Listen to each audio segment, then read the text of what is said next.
Hello, friends. Did you know that nearly 80% of those who watch my videos aren't subscribed? If you enjoy the content, I'd truly appreciate it if you hit that subscribe button. It helps a lot.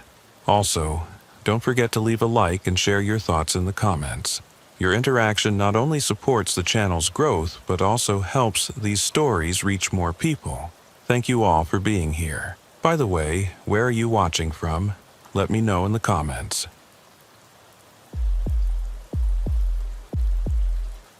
The snow had been falling for 12 hours straight when Officer Earl received the dispatch call. It was 2:47 a.m. on a Tuesday night in February, and the temperature had dropped to 7 degrees below zero. The small town of Millbrook, Wisconsin, was buried under 3 feet of fresh powder, with more coming down every minute. Earl had been patrolling the empty streets for the past 4 hours, watching for stranded motorists and checking on the elderly residents who lived alone in the older neighborhoods. Unit 7, we have a possible home invasion in progress at 1847 Maple Street. Caller is an elderly female, says someone is in her house. She's locked herself in the bathroom. Earl grabbed his radio immediately. Unit 7 responding. ETA 3 minutes. The windshield wipers struggled against the heavy snow as Earl navigated through the deserted streets. Maple Street was in the oldest part of town, where houses built in the 1940s sat on large lots surrounded by ancient oak trees. Most of the residents were retirees who had lived there for decades. Crime was almost non-existent in this neighborhood, which made the call all the more concerning. Unit 7, be advised, caller identifies herself as Mildred Harrison, age 78, lives alone, says she heard glass breaking about 10 minutes ago, then footsteps in her house. She's in the upstairs bathroom with the door locked. Earl's 23 years on the force had taught him that home invasions targeting the elderly were particularly dangerous. Criminals who preyed on older victims were often more violent, knowing their victims couldn't fight back effectively. The snowstorm would delay any backup by at least 15 minutes, maybe more. He would be going in alone. As he turned onto Maple Street, Earl killed his headlights and approached the house slowly. 1847 was a 2-story colonial with white siding and black shutters, barely visible through the falling snow. The porch light was on, casting a yellow glow over the front steps, but the rest of the house was dark. Earl parked 3 houses down and approached on foot, his boots crunching through the fresh snow. The first thing he noticed were footprints leading from the street to the side of the house. They were fresh, maybe 20 minutes old at most, already partially filled with new snow. Earl followed them carefully, his hand resting on his service weapon. The prints led around to the back of the house, where he found a basement window broken, glass scattered on the snow beneath it. Earl keyed his radio quietly. Dispatch, Unit 7. I've got forced entry through a basement window at the rear of the residence, requesting immediate backup. Copy that, Unit 7. Backup is en route, but the roads are bad. Estimate 15 to 20 minutes. 20 minutes. Too long to wait with an elderly woman trapped in her bathroom and an intruder in the house. Earl made his decision. He would go in through the front door, which appeared intact. Better to enter from an unexpected direction than follow the intruder's path through the basement. Earl climbed the front porch steps carefully, avoiding the creaky boards he could identify even under the snow. The front door was locked. He had Mildred's phone number from dispatch and called it quietly. Mrs. Harrison? This is Officer Earl with the Millbrook Police. I'm outside your house. Are you safe? The voice that answered was thin and frightened, barely above a whisper. Oh, thank God. Yes, I'm in the bathroom. I can hear him downstairs. He's going through my things. Stay where you are, ma'am. Keep the door locked. I'm coming in. Earl tried the door handle again, then noticed a ceramic frog near the doormat. The universal hiding spot for spare keys in small towns. Sure enough, underneath was a key. He inserted it slowly, wincing at every small sound. The door opened into a dark foyer. Earl stepped inside, closing the door silently behind him. The house smelled of potpourri and old wood, the comforting scent of a grandmother's home. Earl could hear movement from somewhere below. Drawers being opened, items being moved. The intruder was still in the basement. Earl moved through the foyer into the living room, his flashlight off to avoid announcing his presence. His eyes were adjusting to the darkness, and he could make out the shapes of furniture, a piano against one wall, family photos covering every surface. A staircase led up to the second floor where Mildred was hiding. Another door near the kitchen presumably led to the basement. Earl positioned himself where he could watch both, then keyed his radio on its lowest setting. "Dispatch, Unit 7, I'm inside the residence. Suspect appears to be in the basement. Victim is secure upstairs." Before dispatch could respond, Earl heard footsteps on the basement stairs. Heavy footsteps, moving without any attempt at stealth. The intruder thought he had all the time in the world with an elderly woman cowering upstairs. The door to the basement began to open. Earl raised his weapon and flashlight simultaneously. "Police!" "Don't move." The figure in the doorway froze. In the harsh beam of Earl's flashlight stood a man, probably mid-30s, wearing dark clothing and a ski mask. His hands were full of what looked like jewelry boxes and silverware. For a moment, neither moved. Then the suspect dropped everything and ran. Not toward Earl, but back down the basement stairs, moving faster than Earl would have expected. Earl followed, shouting, "Stop! Police!" The basement was cluttered with decades of accumulated possessions. Old furniture, boxes of Christmas decorations, a washer and dryer. The suspect navigated it like he knew the layout, heading straight for the broken window. Earl caught up just as the man was trying to squeeze through the window. He grabbed the suspect's leg and pulled hard. The man fell back into the basement, then spun and swung at Earl with something metal, a crowbar he must have used to break in. Earl dodged, but the tool caught his shoulder, sending a shock of pain down his arm. The suspect swung again, and this time Earl was ready.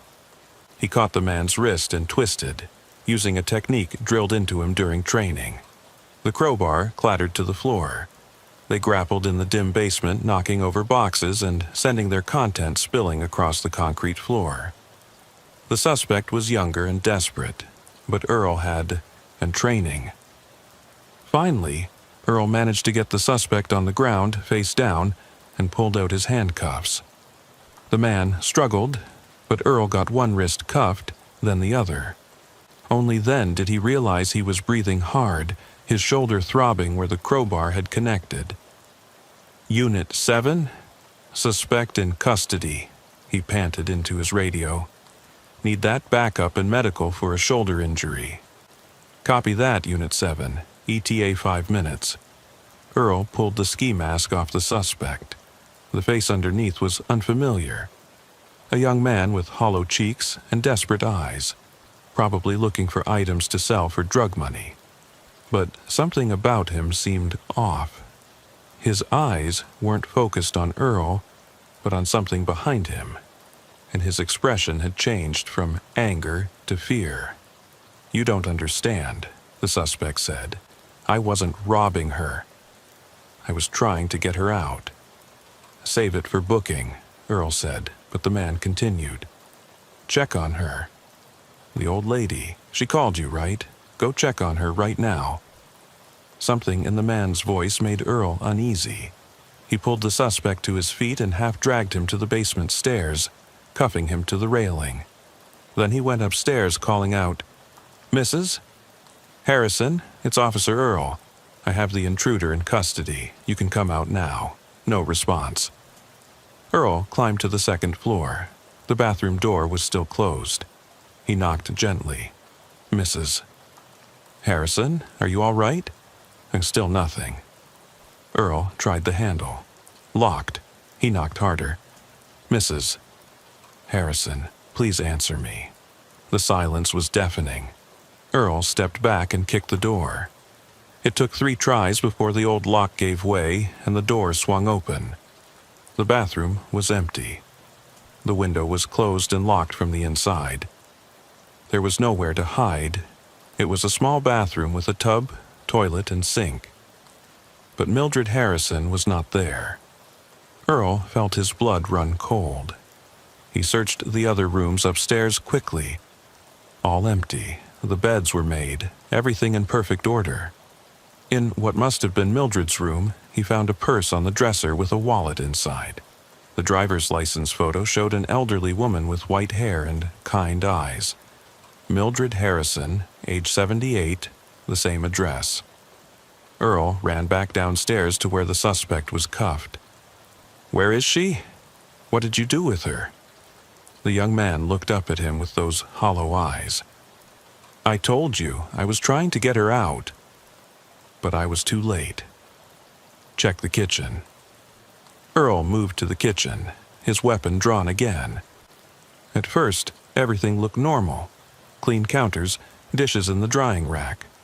Then he saw it. On the kitchen table was a newspaper, dated February 15th. Today was February 22nd, a week old. Next to it was a coffee mug with mold growing on the remnants of coffee inside. His radio crackled. "Unit 7. Backup is arriving now." Earl heard sirens approaching, saw flashing lights through the windows. He walked back to the suspect. "How long has she been gone?" "I don't know exactly. My grandmother lived next door. She was friends with Mrs. Harrison. Gran died 2 months ago, and I came to clean out her house this week. I noticed Mrs. Harrison's mail piling up, newspapers on the porch. I knocked. No answer. Tonight, I saw someone inside with a flashlight moving around. I thought maybe she had fallen or something, so I broke in to check." "You're saying you're not a burglar?" "Look at what I was carrying. Those aren't valuable jewelry boxes. They're full of medication. I was trying to figure out what she took, if she overdosed or something. I found her purse, her wallet, everything still here. But no Mildred." The backup officers entered, and Earl quickly briefed them. They searched the house thoroughly. No sign of Mildred Harrison anywhere. No signs of violence either, except for the broken basement window.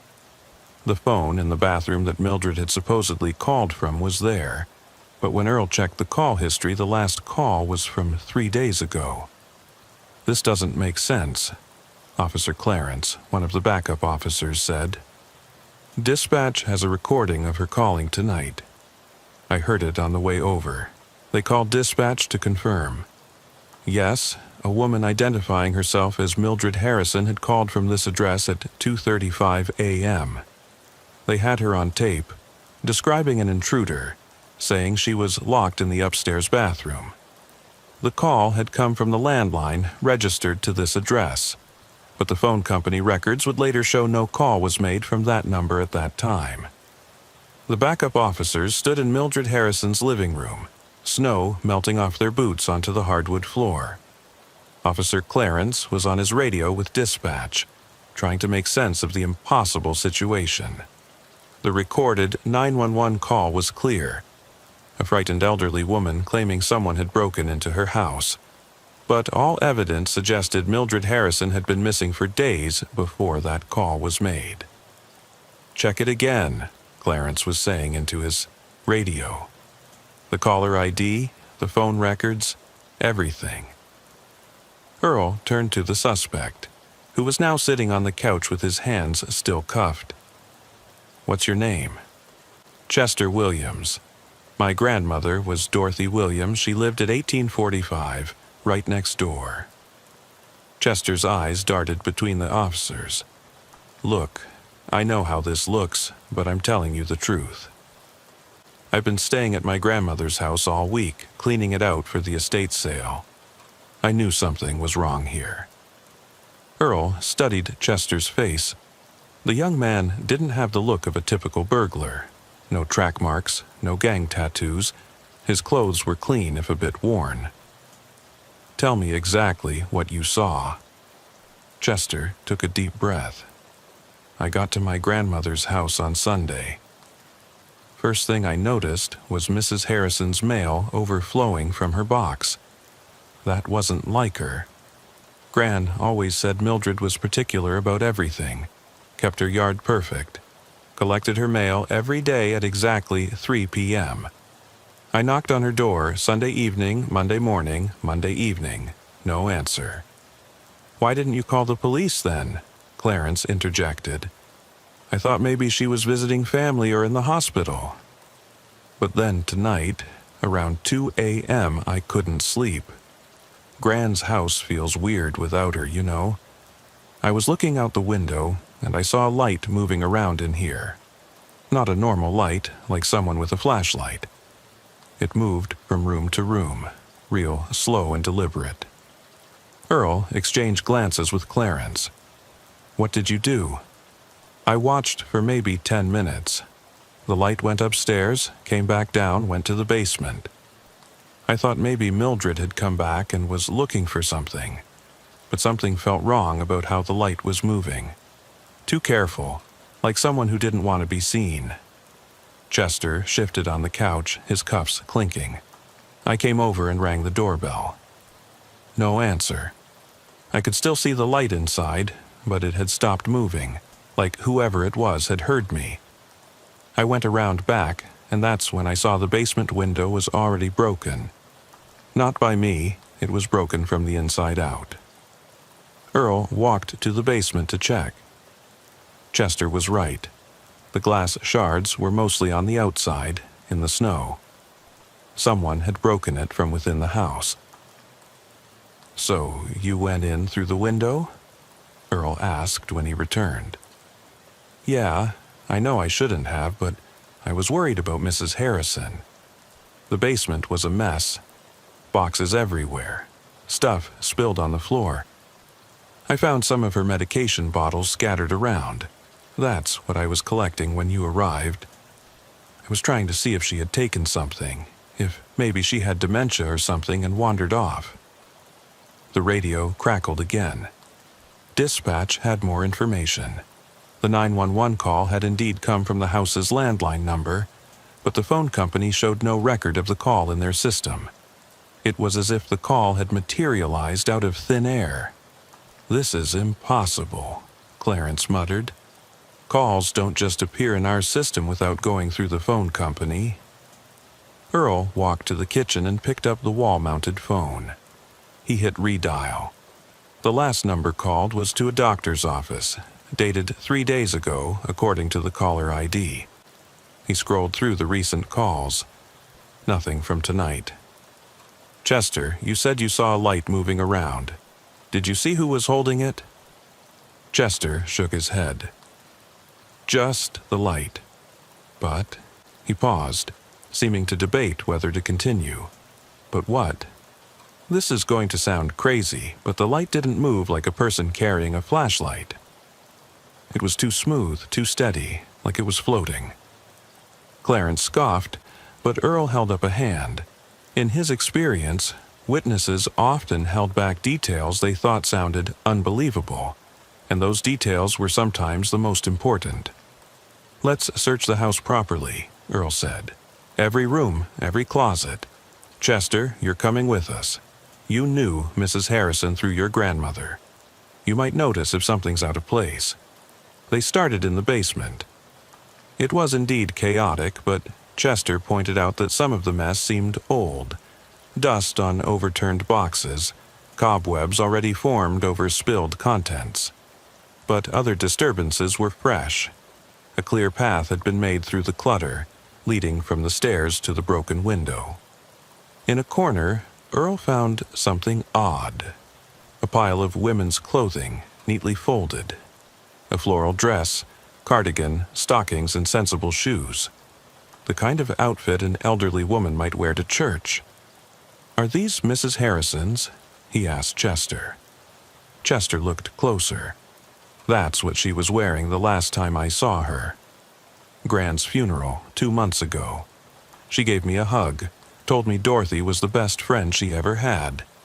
The clothes were clean, no signs of violence, just neatly folded and placed in the corner like someone had carefully removed them." They moved upstairs. Mildred's bedroom was pristine, the bed made with military precision. Her medications were lined up on the nightstand: heart medication, blood pressure pills, vitamins. Earl checked the dates. The prescriptions had been filled 2 weeks ago, but the pill count suggested she hadn't taken any in at least a week. In the closet, all her clothes were arranged by color. Shoes lined up perfectly. But there was a gap in the clothing rod, like several outfits were missing. "Chester, look at this closet. Notice anything?" Chester studied it. "Her church clothes are gone. She had 3 or 4 nice dresses she rotated for church and special occasions. Gran used to tease her about being so formal. They're all missing, but they had found one church outfit in the basement. Why would the others be gone?" The bathroom, where Mildred had supposedly locked herself, was small and ordinary. Earl checked the window. Painted shut. Probably hadn't been opened in years. The medicine cabinet contained typical elderly person supplies: denture cream, aspirin, bandages. But something caught his eye. On the sink was a glass with dentures still in it. "Would she leave without her dentures?" Earl asked. Chester shook his head. "No way. Gran said Mildred was vain about her appearance, even at her age. She wouldn't go anywhere without her teeth." They checked the other rooms. A guest bedroom that looked like it hadn't been used in years. A sewing room with a half-finished quilt on a frame. Then they found the 3rd bedroom, and Earl stopped in the doorway. This room was different. The bed was unmade, sheets tangled. Clothes were strewn on the floor. The dresser drawers were pulled out, contents spilled. It looked like someone had been living in here recently, but carelessly, unlike the neat precision of the rest of the house. "This isn't right," Chester said. "Mrs. Harrison would never leave a room like this." Earl noticed something else. The clothes on the floor weren't elderly woman's clothes. They were younger in style: jeans, t-shirts, a leather jacket. Size small, but definitely not something a 78-year-old would wear. "Someone else has been staying here," Clarence said, stating the obvious. Earl walked to the dresser. Among the scattered items were photographs. Not the formal family photos displayed throughout the house, but Polaroids. He picked one up and felt his stomach turn cold. It was a photo of Mildred Harrison. She was sitting in what looked like a basement, not her basement, somewhere else. Concrete walls, a single bulb hanging from the ceiling. She was wearing one of her church dresses and staring at the camera with an expression of resigned fear. "Jesus," Clarence breathed, looking over Earl's shoulder. There were more photos, all of Mildred, all in the same concrete room. In some, she was sitting on a cot. In others, standing by a metal door. The photos seemed to span several days, her hair becoming increasingly disheveled, her clothes more wrinkled. "She's being held somewhere," Earl said. "These photos, someone's documenting it." Chester had gone pale. Who would do this? Why? Earl's radio crackled. It was dispatch again, and the voice sounded shaken. "Unit 7, we've received another call. Same voice as earlier, claiming to be Mildred Harrison. She says she can see you in her house right now. She's describing what you're wearing, what room you're in." Earl felt the hair on his neck stand up. He was in the 3rd bedroom, wearing his standard blue uniform with his badge number visible. What exactly is she saying? "She says, Officer Earl is holding a photograph. Officer Clarence is by the door. There's a young man in handcuffs. She's crying, saying, "Please don't let her take anything else." "Her?" Earl asked. "Who is her?" The caller won't say. Just keeps repeating, "Don't let her take anything else," and crying. Earl looked around the room more carefully. In the corner was a small camera, the kind used for home security, but it was turned off, unplugged. The red recording light was dark. "Trace the call," Earl ordered. "Get an exact location." While they waited, Earl continued examining the photos. In the background of one, he could make out part of a sign on the wall. It was partially obscured, but he could see Orage Uni, and below it, Mate Kant. "Storage unit," Clarence said. "Climate controlled." Chester suddenly spoke up. "There's a storage facility about 3 miles from here, Millbrook Self-Storage. Gran had a unit there for years. She gave me the key before she died, said everything in it was mine." Earl turned to him. "Do you still have that key?" Chester nodded. "It's at Gran's house. Unit 47. Clarence, stay here with Chester. Keep searching the house. I'm going to check that storage facility." "Earl, wait for backup." But Earl was already moving. Something about this whole situation felt urgent, like time was running out. The snow had let up slightly, but the roads were still treacherous. He drove as fast as he safely could, his mind racing. The storage facility was on the outskirts of town, surrounded by a chain-link fence. The gate was supposed to be locked after 10 p.m., but it was standing open. Earl drove through, his headlights sweeping across rows of identical storage units. Unit 47 was in the back corner. Earl approached carefully, his hand on his weapon. The padlock was hanging open. He could hear something inside. A soft humming, like someone singing to themselves. He pulled the door open. Inside, illuminated by a battery-powered lantern, was an elderly woman. But it wasn't Mildred Harrison. This woman was younger, maybe in her 60s, with wild gray hair and bright manic eyes. She was sitting at a folding table, speaking into a cell phone. "Yes, he's here now," she was saying in a perfect imitation of an elderly woman's voice. "The officer is here. He's found my secret room." Earl recognized the voice. It was the same one from the 911 calls. The woman looked up at him and smiled. "Hello, Officer Earl. Mildred's been waiting for you." "Where is Mildred Harrison?" Earl demanded, his weapon drawn but pointed at the ground. The woman stood up slowly. She was wearing one of Mildred's church dresses, but it hung loose on her thinner frame. "I am Mildred Harrison. I've always been Mildred Harrison. Ever since Dorothy died and left me all alone. You're not Mildred. Where is she?" The woman's smile widened. "Dorothy was my only friend. When she died, Mildred didn't even cry at the funeral.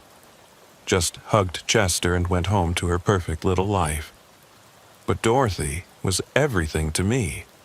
We were in the nursing home together before I got better and they let me out.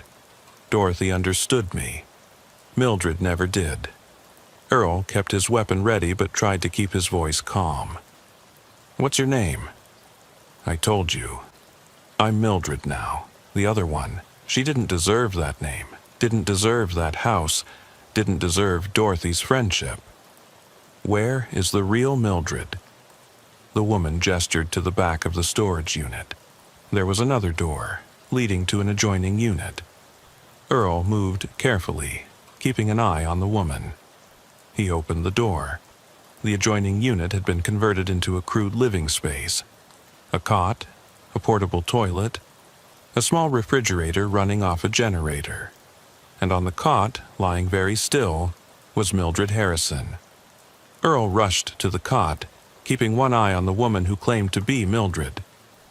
The real Mildred Harrison was unconscious but breathing, her chest rising and falling slowly. She was wearing one of her church dresses, but it was dirty and wrinkled. Her white hair was matted, and there were restraint marks on her wrists. "What did you do to her?" Earl demanded, reaching for his radio to call for an ambulance. The woman, the imposter, laughed. It was a strange, childlike sound. "I gave her something to help her sleep. She was so noisy at first, crying and begging. But I explained to her that I needed to learn. I needed to become her. Dorothy would have wanted us to be friends." Earl called for backup and an ambulance, giving the location. Then he checked Mildred's pulse. It was weak but steady. There were 4 marks on her arm and several empty IV bags in a trash bin nearby. The woman had been keeping her hydrated at least. "How long has she been here?" Earl asked. "Since Dorothy's funeral. 2 months. Well, not here exactly. We moved around a bit. I had to find the right place. Dorothy's storage unit seemed fitting, don't you think? A place where memories are kept." Earl noticed a notebook on a shelf. He picked it up, flipping through it while keeping his weapon ready. It was filled with observations about Mildred Harrison, her daily routine, her manner of speaking, her favorite phrases, phone numbers of her friends, her doctor, her church. The woman had been studying Mildred like a scientist studying a specimen. "You've been calling her friends, pretending to be her," Earl said. "I had to practice." The voice was easy. I've always been good with voices. But the words, the way she talked about things, that took time. I called her doctor to cancel appointments. Called her church friends to say she was visiting family. I've been living in her house for a week now, being her. And tonight? The 911 call? The woman's expression darkened. That stupid boy, Chester. He was supposed to be gone by now. Dorothy's house should have been sold, but he stayed, and he kept watching. I saw him looking at the house. I knew he'd eventually try to get in, so I called you first. I thought if the police found him breaking in, he'd be arrested and leave me alone. Earl heard sirens approaching. His backup was almost here. But why take her clothes? Why the photographs? I needed to understand her. How she moved, how she dressed. The photographs were to study her expressions. Did you know she has 17 different smiles? One for strangers, one for friends, one for when she's being polite, but doesn't mean it. Dorothy only had 3 smiles, and they were all real. The woman moved closer to Mildred's unconscious form. Earl raised his weapon. "Step back. I'm not going to hurt her." "Not anymore. She's almost used up anyway." Used up?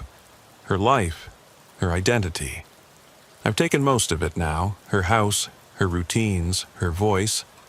Soon there won't be anything left of the old Mildred, just me. The backup officers arrived, along with paramedics. They rushed in, immediately attending to Mildred. One of the paramedics looked at the IV marks and the empty bags. "She's been sedated, probably with surgical anesthetic. We need to get her to the hospital now." As they loaded Mildred onto a stretcher, she stirred slightly. Her eyes opened, unfocused and confused. She looked at Earl, then at the woman in her dress. "Dorothy?" she whispered. "Is that you?" The imposter smiled that practiced smile. "No, dear. Dorothy's gone. I'm you now." Mildred's eyes widened in terror before the paramedics sedated her for transport.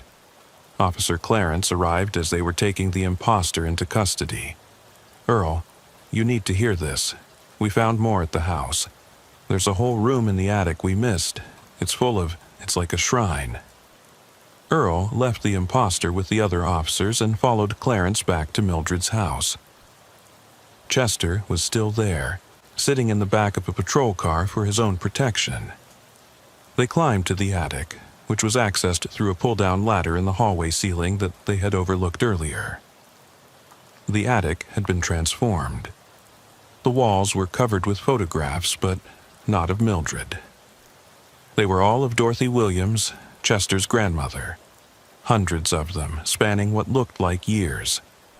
Dorothy at the grocery store, Dorothy in her garden, Dorothy at church. Many were taken from a distance, through windows, without Dorothy's knowledge. In the center of the room was a mannequin dressed in Dorothy's clothes.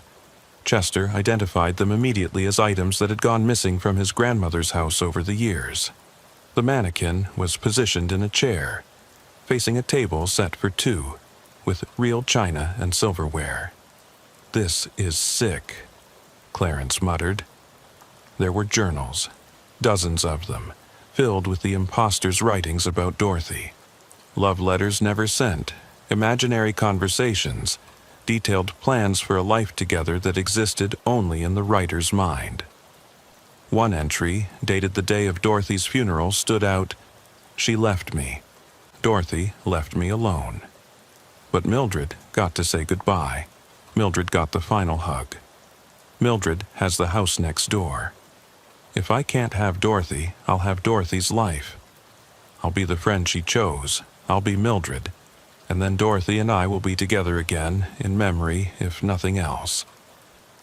Chester, who had been brought up to identify items, was visibly shaken. Gran never mentioned this woman. Who is she? Earl found a file folder with official documents. Medical discharge papers from Millbrook Psychiatric Hospital dated 3 years ago. The patient's name was Gladys Foster. Diagnosis: erotomania and dissociative identity disorder. There were treatment notes describing her fixation on another patient, Dorothy Williams, who had been briefly hospitalized for depression after her husband's death. They met in the psychiatric hospital, Earl said. Dorothy was there for maybe a week, but Gladys was a long-term patient.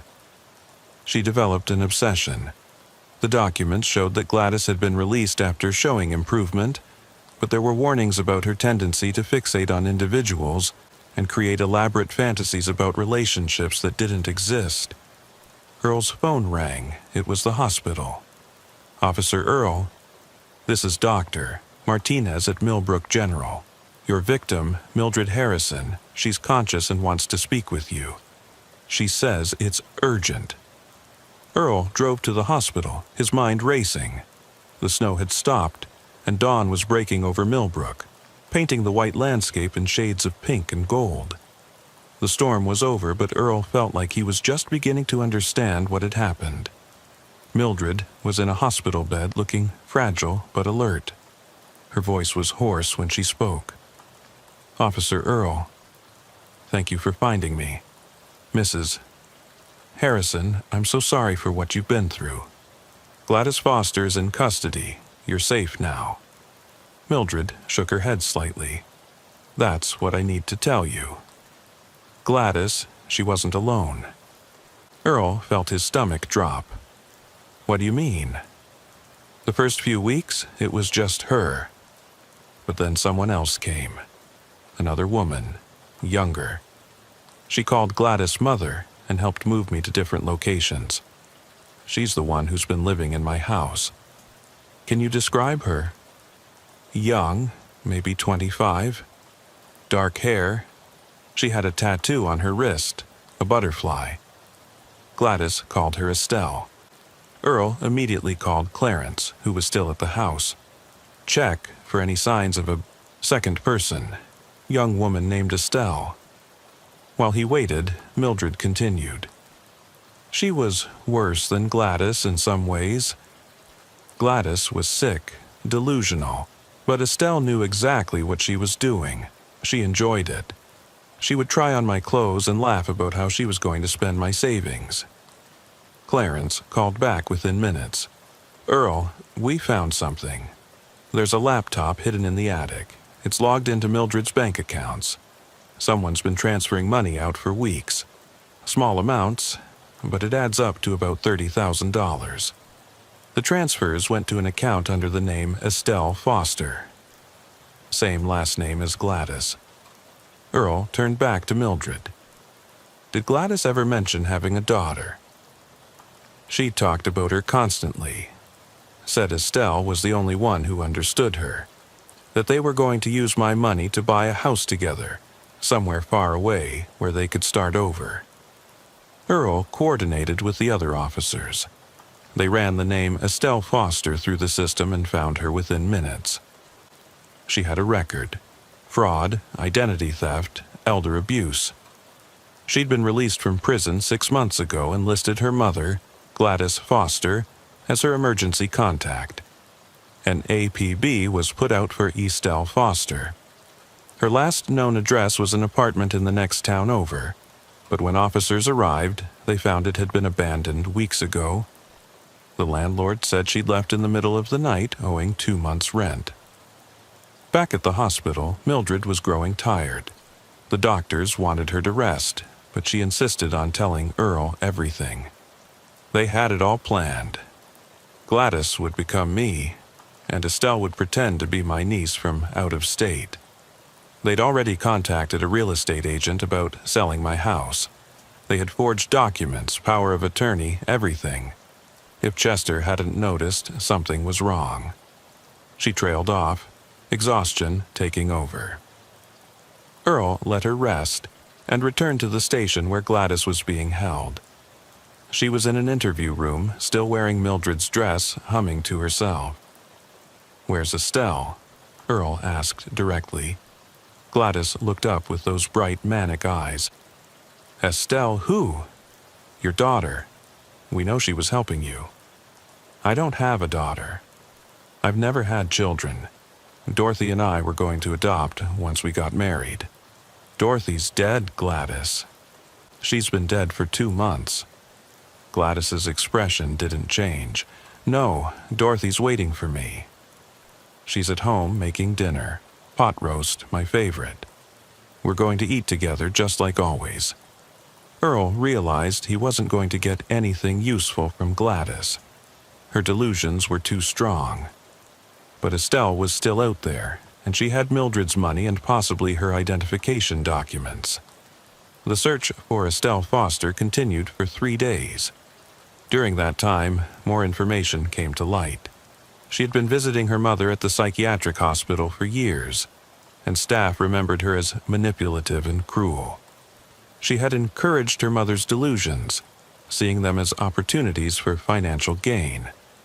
Bank records showed that the $30,000 had been withdrawn in cash from various ATMs across 3 states. Estelle was running, but she was also smart. She never used the same ATM twice, never stayed in one place long enough to be tracked. On the 4th day, Earl received a call from a detective in Chicago. A woman matching Estelle's description had been arrested trying to use Mildred Harrison's credit card at a hotel. When they searched her room, they found multiple fake IDs, credit cards belonging to at least 5 elderly victims, and a notebook similar to the one Gladys had kept.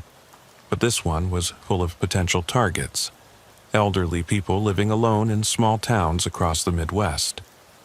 Estelle was extradited back to Wisconsin. Unlike her mother, she showed no signs of mental illness. She was calculating and cold, refusing to speak without a lawyer. But the evidence was overwhelming. She was charged with kidnapping, elder abuse, fraud, and conspiracy. During her trial, the full scope of the mother-daughter operation was revealed. They had done this before, in other states, though never for as long or as elaborately as with Mildred Harrison. They would identify lonely elderly people, study them, and then Gladys would befriend them while Estelle handled the financial aspects. When things got too complicated or risky, they would move on to a new town, new victims. But Gladys's obsession with Dorothy Williams had changed their pattern. Instead of a quick score, Gladys had wanted to actually become Mildred, to live next door to where Dorothy had lived, to maintain the fantasy of their friendship. This deviation from their usual pattern had been their downfall. Mildred Harrison recovered physically, though the psychological trauma took longer to heal. She couldn't return to her house immediately. The thought of someone else living her life in federal prison without the possibility of parole. She was placed in solitary confinement after it was discovered she was trying to steal the identities of other inmates. Gladys Foster died in the psychiatric facility 6 months later. The official cause was heart failure, but staff said she had simply stopped eating after learning about her daughter's arrest. Her last words were reportedly, "Dorothy is waiting for me." But for Earl, the case never really ended. Every welfare check on an elderly resident, every missing person report, every routine call to a quiet neighborhood carried the weight of possibility. The possibility that the person he was talking to wasn't who they claimed to be. A year after Estelle's arrest, Earl received a letter. No return address, postmarked from Arizona. Inside was a photograph of an elderly woman he didn't recognize, sitting on a park bench, feeding pigeons. On the back was written, "Officer Earl, you found 7, but Estelle taught others before she was caught. We learned from the best. Check on your mother, Earl. When did you last see her in person? Are you sure it was really her?" A friend, Earl's mother, lived in Florida. He had talked to her on the phone last week but hadn't visited in 6 months. The voice had sounded right, had said all the right things. But now he wondered. He took emergency leave and flew to Florida that night. His mother answered the door, looking exactly as she should. She hugged him, asked why he hadn't called to say he was coming. Everything was normal. But Earl found himself studying her face, her mannerisms, the way she moved through her own house. She noticed his scrutiny. "What's wrong, honey?" "You're looking at me strangely." "Just a difficult case, Mom." It's made me paranoid. She made his favorite dinner, told the same stories she always told, laughed at the same old jokes.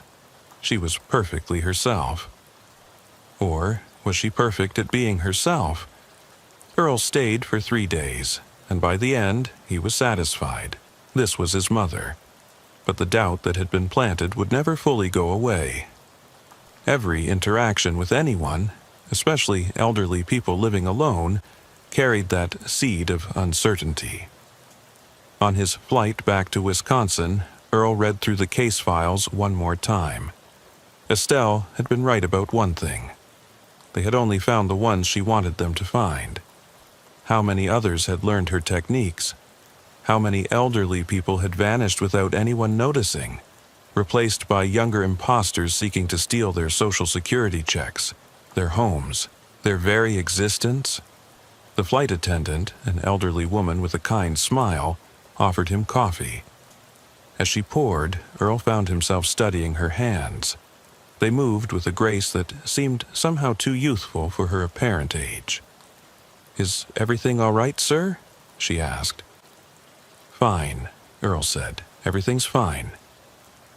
But he watched her walk away, noting the smooth confidence of her gait, wondering who she really was beneath the uniform and the practiced smile. Back in Millbrook, life continued. The house at 1847 Maple Street, Mildred's former home, was sold again after the young family moved away, disturbed by the history they had learned. It stood empty now, a for sale sign slowly being covered by snow. Chester Williams had moved away from Wisconsin entirely, unable to shake the feeling that his grandmother's death had somehow triggered all of this. He still called Earl occasionally, always asking the same question. "Do you think there are more of them out there?" Earl always gave the same answer. "I don't know." But he did know, or at least he suspected. The techniques Gladys and Estelle had developed were too sophisticated, too effective, to die with their imprisonment. Somewhere, in some quiet town, an elderly person was living alone, maintaining their routine, paying their bills, talking to their neighbors, and somewhere else, someone was watching them, taking notes, learning their habits, preparing to become them. Earl continued his patrols through Millbrook's quiet streets. He checked on elderly residents more frequently now, looking for signs he wasn't even sure how to recognize. A gesture that seemed too young, a phrase that sounded rehearsed, a smile that didn't quite reach the eyes. The snow continued to fall on Millbrook, covering the town in its pristine white blanket, hiding the footprints of whoever might be walking through the night, approaching houses where elderly residents slept alone, unaware that someone was about to steal the one thing they thought could never be taken, their very selves. On his last patrol before retirement, 5 years after that first snowy night at Mildred Harrison's house, Earl drove past 1847 Maple Street one final time. There were lights on inside. The for sale sign was gone. Someone had moved in. He slowed the patrol car, watching. Through the window, he could see an elderly woman moving about the kitchen. She looked familiar, watching and waved, a friendly gesture from a new neighbor. Earl waved back and drove on, but something nagged at him. Something about the way she had moved, too fluid, too purposeful. He checked the property records the next day. The house had been purchased by a woman named Mildred Harrison. But Mildred Harrison was still living in the senior facility across town. Earl had seen her just yesterday. He drove to the senior facility immediately. Mildred was in the common room, playing cards with friends. She looked up as he entered, smiled warmly. "Officer Earl." "How nice to see you, though I guess it's just Mr. Earl, now that you're retired." "Mildred, did you buy your old house back?" She looked confused. "My old house?" "No, dear. Why would I do that? I'm happy here." Earl's blood ran cold. "Someone bought it using your name." Mildred's face paled. "That's not possible." "Who would?" But they both knew who would, or rather they knew what kind of person would. Earl called his replacement at the police department, Officer James Mitchell, young and eager but inexperienced with this particular type of case. Mitchell promised to investigate, but Earl could hear the skepticism in his voice. After all, identity theft was usually about credit cards and bank accounts, not about becoming someone entirely. That night, Earl sat in his living room, officially retired but unable to let go. He thought about calling the FBI, but what would he say? That someone had bought a house using a living person's name. It happened all the time with identity theft, but he knew this was different. This was the continuation of something that had never really ended. His phone rang. The caller ID showed Mildred Harrison's number from the senior facility. He answered. "Earl!" It was Mildred's voice, but something was off. It was too steady, too calm. "I wanted to thank you for everything you did for me. I'm going home now." "Mildred, where are you?" "I'm at my house, 1847 Maple Street, where I belong, where I've always belonged." "Mildred, stay at the senior facility. I'm calling the police." "Oh, Earl," still so concerned. "But you're retired now. Time to let go. We all have to learn to let go eventually, even of ourselves." The line went dead. Earl grabbed his keys and drove to the senior facility. Mildred was in her room, sleeping peacefully. She hadn't made any phone calls. He then drove to 1847 Maple Street. The elderly woman he had seen earlier was standing in the window, holding a phone. When she saw him, she smiled and waved again. She looked exactly like Mildred Harrison. Not similar, exact. But Mildred was across town, asleep in her bed. Earl sat in his car, staring at the woman in the window. She placed her hand on the glass, a gesture that seemed almost sympathetic. Then she turned away and disappeared into the house. He could call the police, report this, start another investigation, but he was tired. 5 years of questioning every elderly person he met, of doubting every identity, of seeing potential imposters everywhere. Maybe it was time to let go, or maybe that's what they wanted. For people like him to retire, to stop watching, to stop questioning. Earl drove home to his empty house. His wife had passed 3 years ago. His children lived in other states. He was just another elderly person living alone now, maintaining his routines, vulnerable in his isolation. That night, he installed new locks on all his doors and windows. He set up a camera system. He created a code word with his children that only the real Earl would know. Because he understood now that Estelle had been right about one fundamental thing. In a world where anyone could become anyone else, the only protection was vigilance. And even that might not be enough. The next morning, his doorbell rang. Through the peephole, he saw an elderly woman, probably in her 70s, holding a casserole dish. "Hello, I'm your new neighbor from down the street. Thought I'd introduce myself." Her voice was warm, grandmotherly. Her smile seemed genuine. She could have been anyone's elderly neighbor, bringing food to welcome someone to the neighborhood. Or she could be something else entirely. "That's very kind," Earl said through the door, not opening it. "But I'm not feeling well today." "Oh, that's perfectly fine, dear. I'll just leave this on your porch. It's my famous tuna casserole. You heat it up when you're feeling better." Earl watched through the peephole as she set the dish down and walked away. She moved like an elderly woman should move. Careful steps, one hand on the railing. Perfect, too perfect. He left the casserole on the porch. 3 days later, it was gone. He never saw who took it. The woman in Mildred's old house continued living there.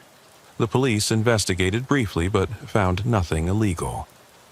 The woman had identification saying she was Mildred Harrison. The real Mildred, increasingly confused and frightened, stopped leaving the senior facility. Earl watched from his window as the imposter Mildred went about her daily routine. Mail at 3 p.m., garden watering at 4, lights out at 9:30, exactly as the real Mildred had lived. One evening, his phone rang. The caller ID showed his daughter's number in California. "Dad, how are you?" It was her voice. But Earl had installed that code word system for a reason. "What's our word, sweetheart?" A pause, then a laugh. His daughter's laugh, perfectly reproduced. "Dad, are you serious?" "It's me. The word." Another pause. Then the line went dead. His real daughter called an hour later, confused. "Dad, did you just try to call me?" "I missed it." "No," Earl said, "I didn't call." That night, Earl sat in his dark living room, watching the street. The woman who claimed to be Mildred was standing in her window again, looking directly at his house. She raised her hand slowly, pointed at him, then at herself, then made a gesture he couldn't interpret. The next morning, there was a note under his door. "Stop watching or become watched." "You're retired now, Earl. Some things are better left alone. M.H. Mildred Harrison." But which one? Earl crumpled the note. He was done being passive. He called Officer Mitchell, demanded a meeting. Mitchell came by that afternoon, young and patient, but clearly skeptical. "Mr. Earl, I understand your concerns, but the woman has proper identification. She owns the house legally. There's no evidence of any crime. She's impersonating Mildred Harrison. The Mildred Harrison who is alive and well at the senior facility. How can she be impersonating someone who still exists?" It was a good question, one Earl couldn't answer without sounding insane. After Mitchell left, Earl made a decision. If the police wouldn't help, he would investigate himself. He began watching the imposter Mildred's routine, taking notes just as Gladys and Estelle had once done with their victims. But one night he realized something that chilled him to his core. His notes were wrong. The woman's routine had changed, but his notes showed it hadn't. Someone had been in his house, altering his observations. He checked his security cameras. They showed nothing. The footage from the relevant hours was simply missing. Earl barricaded himself in his bedroom that night, a baseball bat beside his bed. He didn't sleep. Around 3 a.m., he heard his front door open, his own keys jingling, footsteps in his living room, slow, shuffling, an elderly person's gait. Earl. It was his wife's voice, his dead wife's voice. "Earl, why did you lock the bedroom door?" Earl gripped the bat, said nothing. "Earl, I'm home. I've been at the hospital, remember? My surgery. Please open the door." The voice was perfect. Every inflection, every tone his wife had used. But his wife had been dead for 3 years. "You're scaring me, Earl. Please." The doorknob turned. Locked. It turned again, more insistent. Then silence. In the morning, Earl found his front door standing open. His keys were on the kitchen table where he hadn't left them. And on his refrigerator was a photo he'd never seen before, his wife and the imposter Mildred, arms around each other, smiling at the camera. The photo was dated yesterday. Earl packed a bag and left Millbrook that day. He couldn't fight this alone, and no one would believe him if he tried to explain. He moved in with his daughter in California, selling his house remotely, never returning to pack his things. But even in California, the doubt followed him.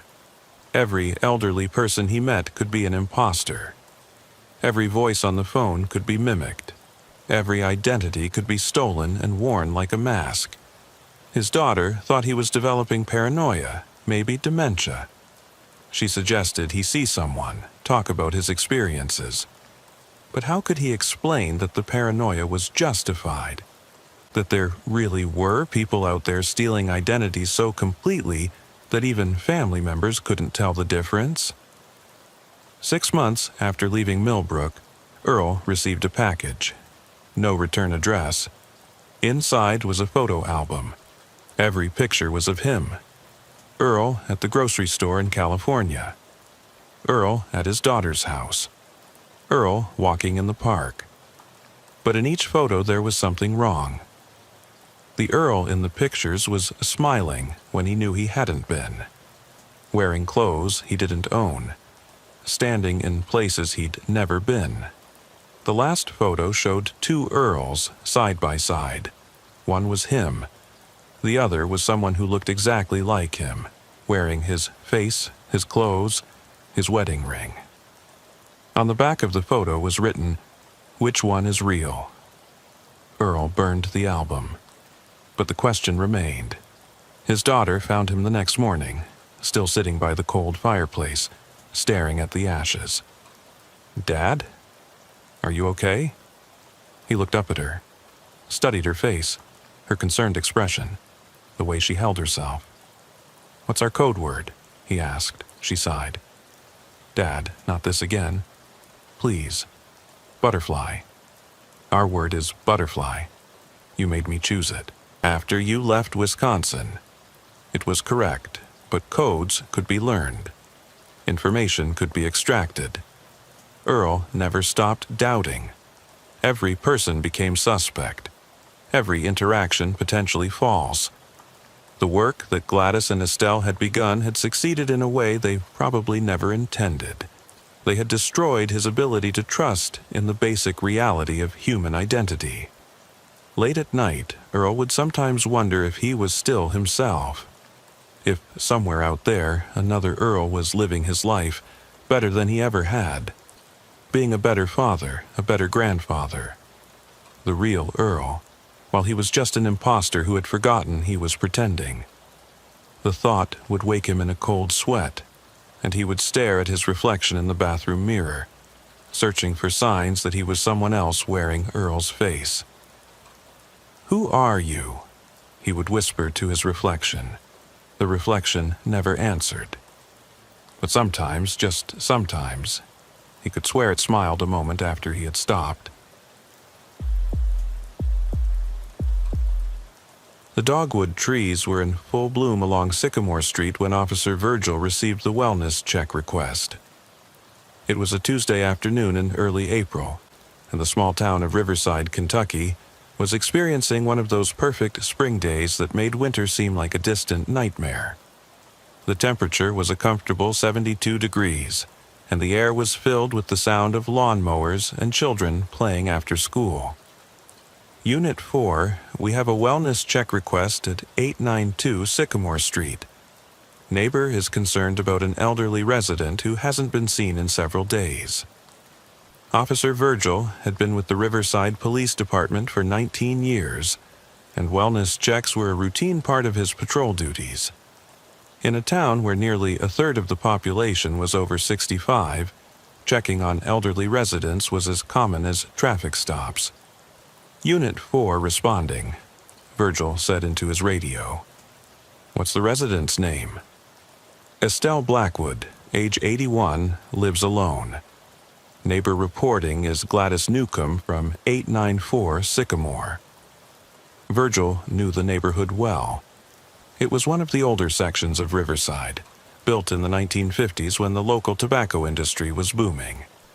The houses were modest but well-maintained, with the large yards and mature trees that provided shade from the Kentucky sun. As he turned onto Sycamore Street, Virgil could see Gladys Newcomb standing in her front yard, obviously waiting for him. Gladys was a woman in her early 70s, wearing a floral house dress and gardening gloves. She started walking toward his patrol car before he had even parked. "Officer, thank goodness you're here," Gladys said, her voice tight with worry. "I'm really concerned about Estelle. This isn't like her at all." Virgil got out of his car, notepad in hand. "When did you last see Mrs. Blackwood?" "Thursday morning." 5 days ago. She was in her garden, working on her roses like she does every morning. But I haven't seen her since, and she hasn't picked up her newspapers. Gladys pointed to the house next door, where Virgil could indeed see several newspapers accumulated on the front porch. "Have you tried calling her or knocking on her door?" "Of course I have," Gladys said, a note of irritation creeping into her voice. "I've been knocking every day since Saturday. I've called her phone dozens of times. Nothing. An officer, Estelle, and I have been neighbors for 23 years. She always tells me when she's going somewhere, even if it's just to the grocery store." Virgil studied the house at 892 Sycamore Street. It was a single-story ranch with yellow siding and white trim. The lawn was starting to look overgrown, unusual for this neighborhood where lawn care was practically a competitive sport. The curtains were drawn on all the windows he could see. "Does Mrs. Blackwood have any family nearby? Anyone who might know where she is?" Gladys shook her head. "Her husband, Harold, died 8 years ago. They never had children. She has a nephew in Louisville, but they're not close. Homer, I think his name is. She mentioned him once or twice, but I don't think she's seen him in years." Virgil walked toward Estelle's house, Gladys following close behind. The front door was solid wood, painted dark green. Virgil knocked firmly. "Mrs. Blackwood, this is Officer Virgil with the Riverside Police Department. We're just checking to make sure you're all right." Silence. He knocked again, harder this time. "Mrs. Blackwood, if you can hear me, please come to the door or call out." Still nothing. Virgil walked around the side of the house, peering through gaps in the curtains. The house appeared dark inside. In the backyard, he found Estelle's prized rose garden. The roses were beginning to wilt from lack of water, something Gladys confirmed was completely out of character. "She loves those roses more than anything," Gladys said. "Waters them every single day, rain or shine. She would never let them get like this." The back door was locked, as were all the windows Virgil could check. There was no sign of forced entry, no indication of any disturbance, but something felt wrong. The accumulated newspapers, the wilting roses, the drawn curtains. It all suggested that Estelle hadn't been home for days. "I'm going to have to enter the house," Virgil told Gladys, "for her safety." "Oh, thank God, I've been so worried." Virgil returned to his patrol car to call for backup, standard procedure for entering a residence during a wellness check. While he waited, he asked Gladys more questions about Estelle. "What's her health like? Any medical conditions?"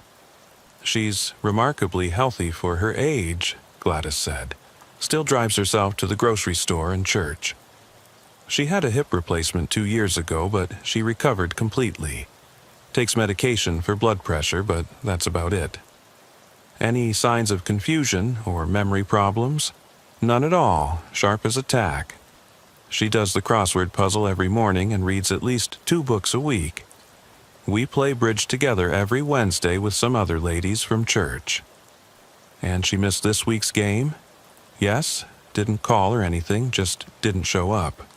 That's when I really started to worry. Officer Clarence arrived as backup within 10 minutes. He was younger than Virgil, only 5 years on the force, but reliable and thorough. Together they approached the front door. "Mrs. Blackwood, this is the police. We're concerned for your safety and are going to enter your home," Virgil announced loudly. They tried the door handle, locked. Virgil checked under the doormat and in the obvious hiding spots for a spare key, but found nothing. "Gladys, do you know if she keeps a spare key anywhere?" "She used to keep one under that ceramic frog by the steps, but she moved it after there were some break-ins in town last year. I'm not sure where she keeps it now." Virgil made the decision to force entry. Using a pry bar from his patrol car, he carefully worked the door open, trying to minimize damage. The door swung inward, revealing a dark foyer. "Mrs. Blackwood, Police Department." The house was silent except for the ticking of a grandfather clock in the living room. Virgil and Clarence entered carefully, hands on their weapons but not drawn. The smell hit them immediately. Not the smell of death, which Virgil had unfortunately encountered before, but something else. Stale air, rotting food, and something chemical like cleaning products. The living room was tidy but dusty, as if it hadn't been disturbed in days. Family photos covered the mantel and side tables. Estelle and her late husband at various stages of their life together. The television was off. The remote control placed precisely on the coffee table. They moved to the kitchen. Here, they found the source of the rotting smell. A half-eaten sandwich on the counter covered in mold. A cup of coffee sat beside it, a film of mold floating on the surface. Virgil checked the date on the milk in the refrigerator. It had expired 6 days ago. "She was interrupted during a meal," Clarence observed. "Just got up and left?" But that didn't explain the chemical smell, which was stronger now. Virgil followed it down the hallway toward the bedrooms. The master bedroom door was closed. He knocked. "Mrs. Blackwood?" No response. He opened the door. The bedroom was in chaos. Clothes were strewn across the floor. The bed was unmade, sheets tangled. But it was the master bathroom that made Virgil's blood run cold. The bathtub was full of water, but the water was a murky brown color. Floating in it were what looked like clumps of hair, gray hair, a lot of it. On the counter were several bottles of hair dye, opened and spilled. The sink was stained with dark dye. A pair of scissors lay on the floor. "What the hell?" Clarence muttered. Virgil examined the scene more carefully. There was no sign of blood, no indication of violence. But the amount of hair in the bathtub was disturbing. It looked like someone had cut off all their hair and then tried to dye what was left. They searched the rest of the house. The spare bedroom was undisturbed, as was the small room Estelle used as a library. But in the basement they found something even more puzzling. The basement was unfinished, used mainly for storage. But in one corner, someone had set up a makeshift living area. A sleeping bag on an air mattress, a battery-powered lantern, several jugs of water, and boxes of non-perishable food. It looked like someone had been preparing to hide down here. Or someone was hiding down here, Clarence suggested. But who? And where were they now? They returned upstairs to find Gladys had entered the house, despite being told to wait outside. "Did you find her? Is she all right?" "She's not here," Virgil said. "Gladys, I need you to think carefully. Has Estelle mentioned anyone visiting recently? Any problems with anyone?" Gladys thought for a moment. "Well, there was something strange. About 2 weeks ago, she mentioned that someone had been calling her, claiming to be from Medicare or Social Security or something. She said they were very pushy, asking lots of personal questions. She was worried it was a scam. Did she report it?" "I don't think so. She just stopped answering calls from numbers she didn't recognize." "But then what?" "This is probably nothing, but last week, Tuesday, I think, I saw someone at her door. A younger woman, maybe 40s or 50s. Dark hair. She was here for maybe an hour." "Did Estelle mention this visitor?" "No, but I didn't ask. I try not to be nosy." Virgil was about to respond when his radio crackled. "Unit 4, we have a situation you need to know about. We just received a call from Riverside General Hospital. They have an elderly woman who was brought in 3 days ago. No identification. She's been mostly unconscious, but she just woke up and is claiming her name is Estelle Blackwood." Virgil and Clarence exchanged glances. "We're on our way," Virgil said into his radio. He turned to Gladys. "We may have found her. I'll let you know as soon as we confirm it's her." The drive to Riverside General took only 10 minutes, but Virgil's mind was racing. If Estelle had been in the hospital for 3 days, who had cut their hair in her bathroom? Who had set up the hiding spot in her basement? At the hospital, they were directed to the 3rd floor, where a doctor. Patel met them. "She was brought in Saturday evening by ambulance, doctor," Patel explained as they walked. "Found wandering on Highway 68, about 5 miles outside of town. She was confused, dehydrated, and her hair had been crudely cut and dyed black. No identification, no phone, nothing. How is she now?" "Better. The confusion seems to be clearing. She's been asking for someone named Gladys. Says she's her neighbor." They entered the hospital room to find an elderly woman propped up in bed. Virgil almost didn't recognize her. Her hair, which Gladys had described as silver and always perfectly styled, was now short, choppy, and dyed an uneven black. She had bruises on her arms and a cut on her forehead that had been stitched. "Mrs. Blackwood? I'm Officer Virgil. Your neighbor Gladys has been worried about you." The woman's eyes filled with tears. "Oh, thank God, no one here believed me. They kept saying I was confused, that I didn't know my own name." "Can you tell me what happened?" Estelle's hands trembled as she spoke. "It was that woman. The one who came to my house. She said she was from the Senior Services Department checking on elderly residents who lived alone. She seemed so nice, so official. She had a clipboard and a badge." "When was this?" "Tuesday, last Tuesday afternoon.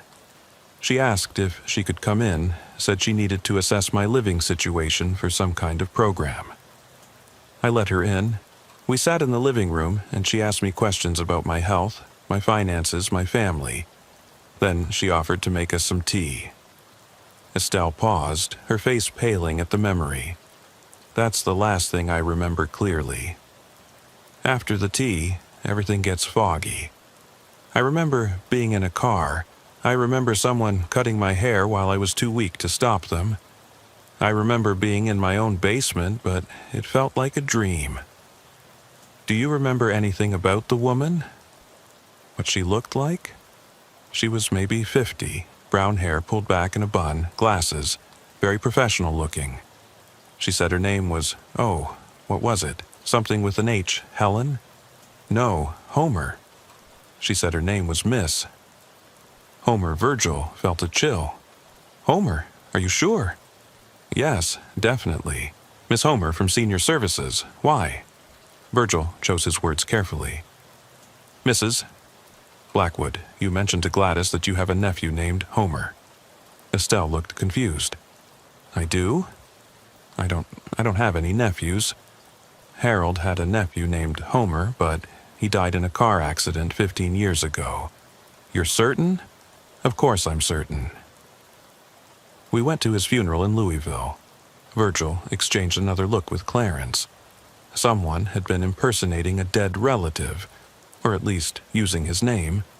But why? Mrs. Blackwood, the woman who came to your house, did she take anything? I don't know. I can't remember much after the tea. But wait. Estelle's eyes widened. My lockbox, I kept it in my bedroom closet. It had all my important papers. Birth certificate, Harold's death certificate, the deed to the house, our social security cards. I remember her asking about it. I told her about it when she was asking about my documents for the Senior Services program. Virgil stepped out to make a call to the station, asking them to run a check on any recent reports of someone claiming to be from Senior Services. There were none. The county's actual Senior Services department confirmed they hadn't sent anyone to do home visits in weeks. When he returned to the room, Estelle was still talking to Clarence.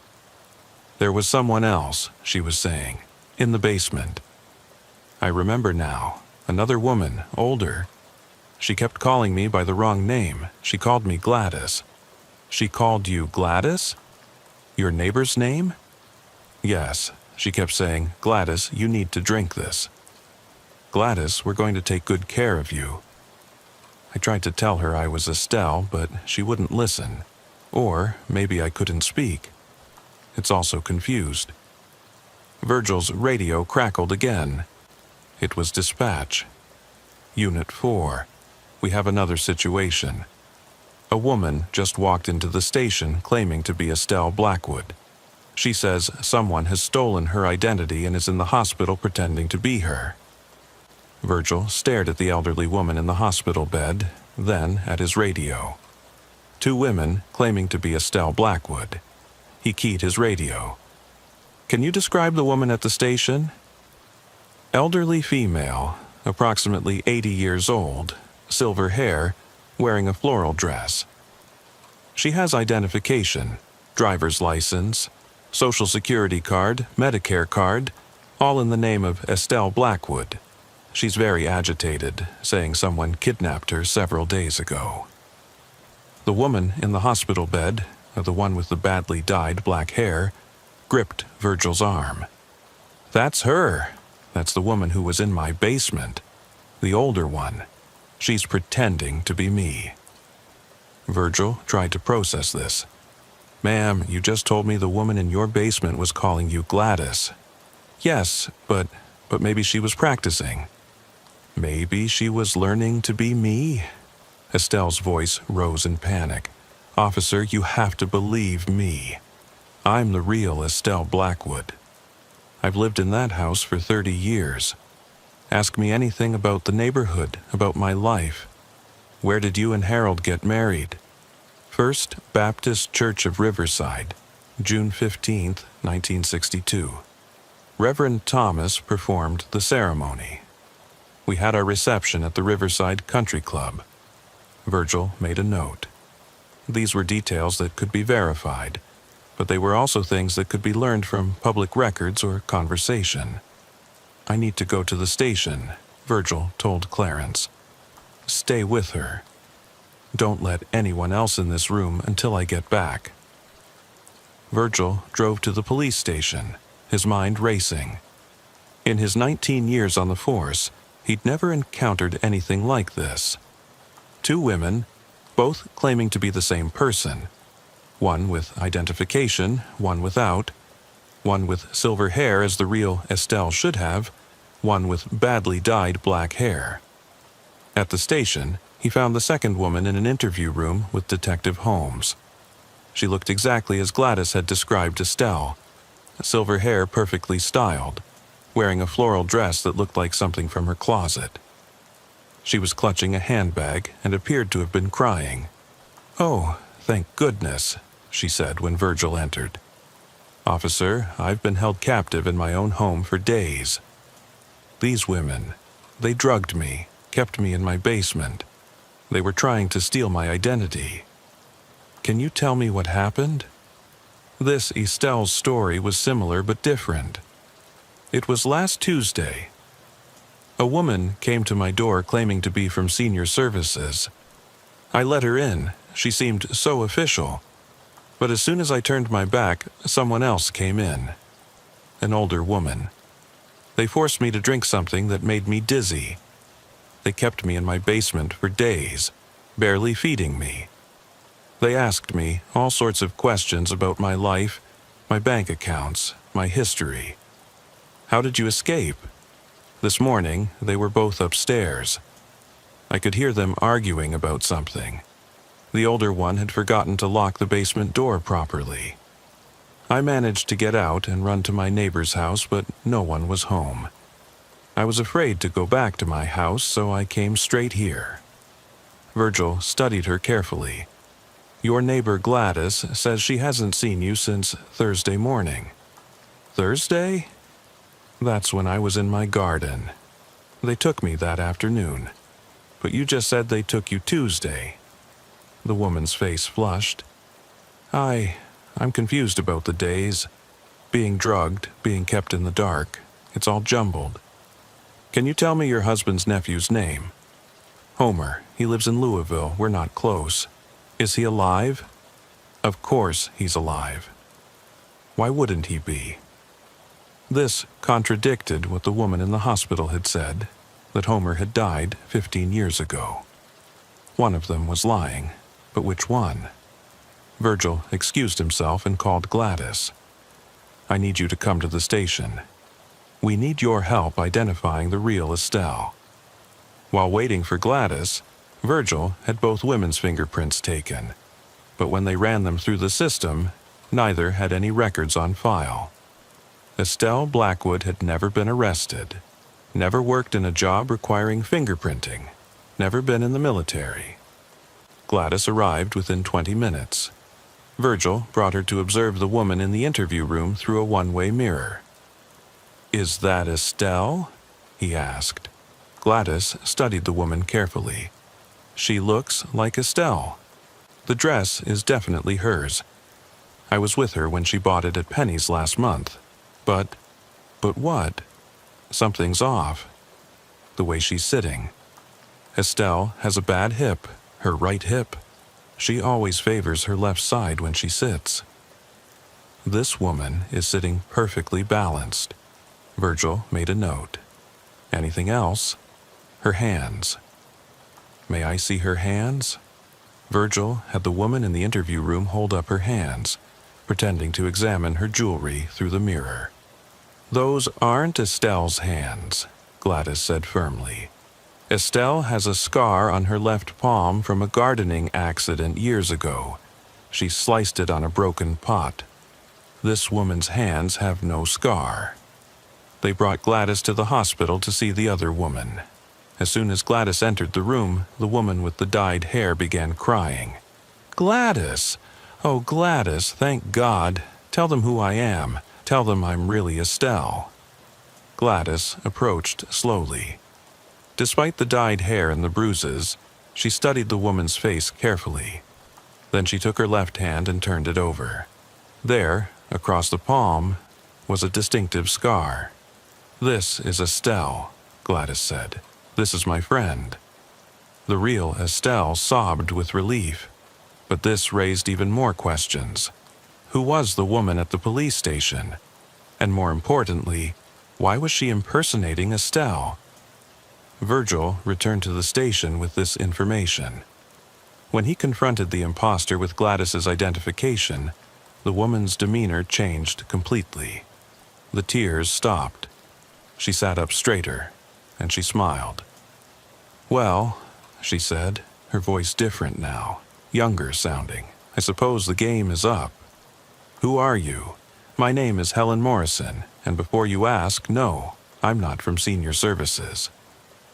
Why were you impersonating Mrs. Blackwood? Helen laughed. Impersonating. I preferred to think of it as borrowing. Estelle has such a nice life, a paid-off house, Social Security checks, a pension from her husband. She doesn't need all of that at her age. So, this was about money? Everything's about money, officer. Do you know how hard it is to survive on minimum wage? I've been working since I was 16, and what do I have to show for it? Nothing. Meanwhile, people like Estelle sit in their paid-off houses, collecting checks for doing nothing. So, you decided to steal her identity. I decided to become her. There's a difference. Who was the other woman? The one who came to Estelle's door? Helen's smile widened. Oh, that would be my mother. Dear old Mom, she's probably long gone by now. Virgil immediately put out an APB for an older woman, possibly in her 70s, who might be connected to Helen Morrison. But Helen refused to give her mother's name or description. She's very good at disappearing, Helen said. She's been doing this a lot longer than I have. Doing what exactly? Finding lonely old people. Learning about them. Becoming them. She taught me everything I know. The investigation revealed that Helen Morrison was actually Helen Holson, keeping with the Agatha Christie theme, 52 years old, with a long history of fraud and identity theft. She had been released from prison just 6 months earlier. Her mother was identified as Gladys Holson, 71, also with an extensive criminal record. But when police went to search Estelle's house more thoroughly, they found something that complicated the situation even further. In the basement, hidden behind some boxes, they found the body of an elderly woman. She had been dead for at least a week. She had silver hair, was wearing clothing that looked like it came from Estelle's closet, and in her pocket was a wallet containing identification for Estelle Blackwood. But the real Estelle was alive in the hospital. So who was this dead woman? Dental records eventually identified her as Dorothy Hutchins, 79, who had been reported missing from a nursing home in Indiana 3 weeks earlier. She suffered from dementia and had wandered away from the facility during an outdoor activity. The pieces slowly came together. Helen and her mother Gladys had found Dorothy, probably confused and wandering. They had brought her to Estelle's house, dressed her in Estelle's clothes, given her Estelle's identification. The plan, it seemed, was to have Dorothy's body eventually be found and identified as Estelle, while Helen took over Estelle's life. But something had gone wrong. Dorothy had died earlier than expected. The coroner determined it was from natural causes, a stroke. And the real Estelle had escaped before they could fully execute their plan.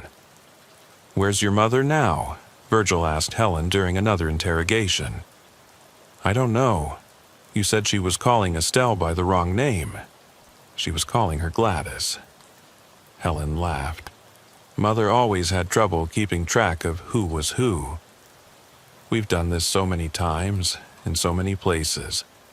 After a while, all the old ladies blend together. The search for Gladys Holson continued for weeks. They found evidence that she and Helen had been running this scheme across multiple states for years, always targeting elderly women who lived alone, always trying to take over their lives completely. In Estelle's house, they found notebooks filled with observations about her daily routine, her mannerisms, her speech patterns.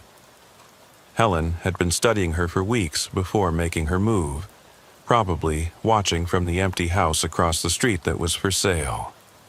They also found similar notebooks about other women. Margaret from Memphis, Ruth from Raleigh, Agnes from Asheville.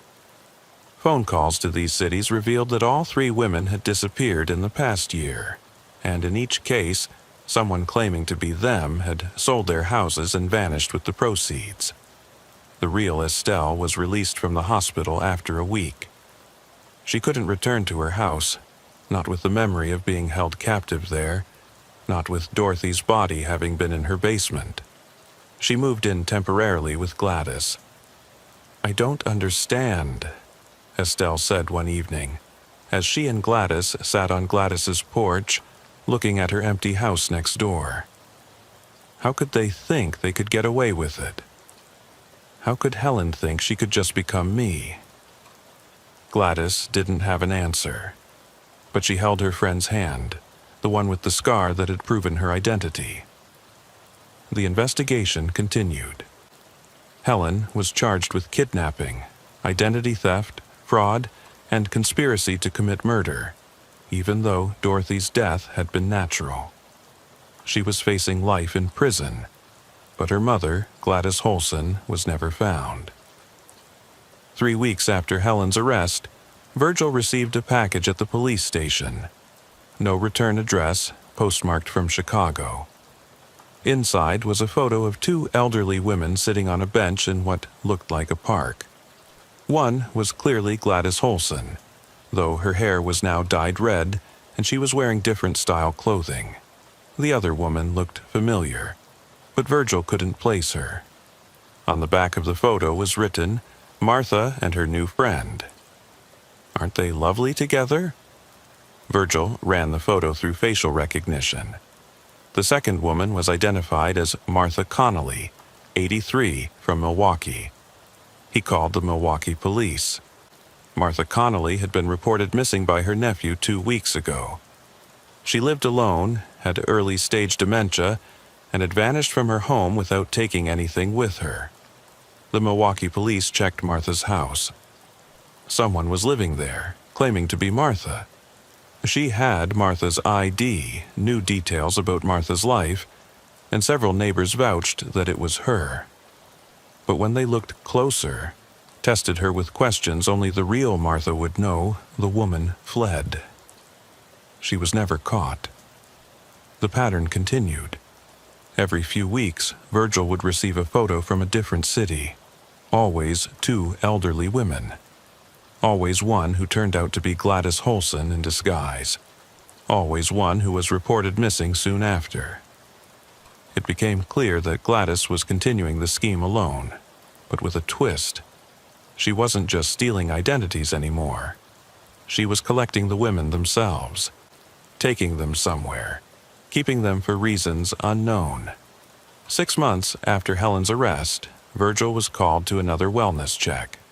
This time in the next town over.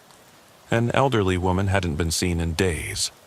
The house was empty except for a notebook left on the kitchen table. Inside were detailed notes about dozens of elderly women across the Midwest. Their routines, their finances, their health conditions, their family situations. At the bottom of the last page was a note. "Officer Virgil, you stopped Helen, but she was sloppy. She got emotional, wanted to hurt them because she was angry about her own life. I don't hurt them, I collect them. I give them new lives, better lives. Check the news from Detroit. G.H." The news from Detroit reported that a nursing home had discovered that 5 of its residents were not who they claimed to be. 5 elderly women with dementia had been replaced by other elderly women with dementia. The families hadn't noticed because they rarely visited. The staff hadn't noticed because dementia patients often had confusion about their identities anyway. The real residents were found in an abandoned warehouse, being cared for by someone who had set up a makeshift nursing facility. They were unharmed, but confused. None could explain how they had gotten there, or who had been caring for them. But on the wall of the warehouse was a message. "I take better care of them than their families ever did." The FBI got involved at this point. The scope of Gladys Holson's activities was beyond what local law enforcement could handle. They discovered a network of properties across the Midwest where elderly women were being held, moved, and exchanged like pieces in some incomprehensible game. But Gladys herself remained elusive. She had perfected the art of becoming invisible by becoming everyone. Any elderly woman could be her, any grandmother at the grocery store, any resident at a nursing home, any widow living alone. Estelle eventually moved to a senior living community in Florida, unable to stay in Riverside with all its memories. Before she left, she said something to Virgil that haunted him. "I still have nightmares where I look in the mirror and see Helen's face looking back at me. Or worse, I see my own face, but no, it's not really me wearing it." She didn't just try to steal my identity, officer. She made me doubt that my identity was ever real in the first place. Gladys Newcomb, Estelle's former neighbor, became increasingly paranoid after her friend left. She installed security cameras, changed her locks monthly, and started requiring anyone who came to her door to answer personal questions only she would know the answers to.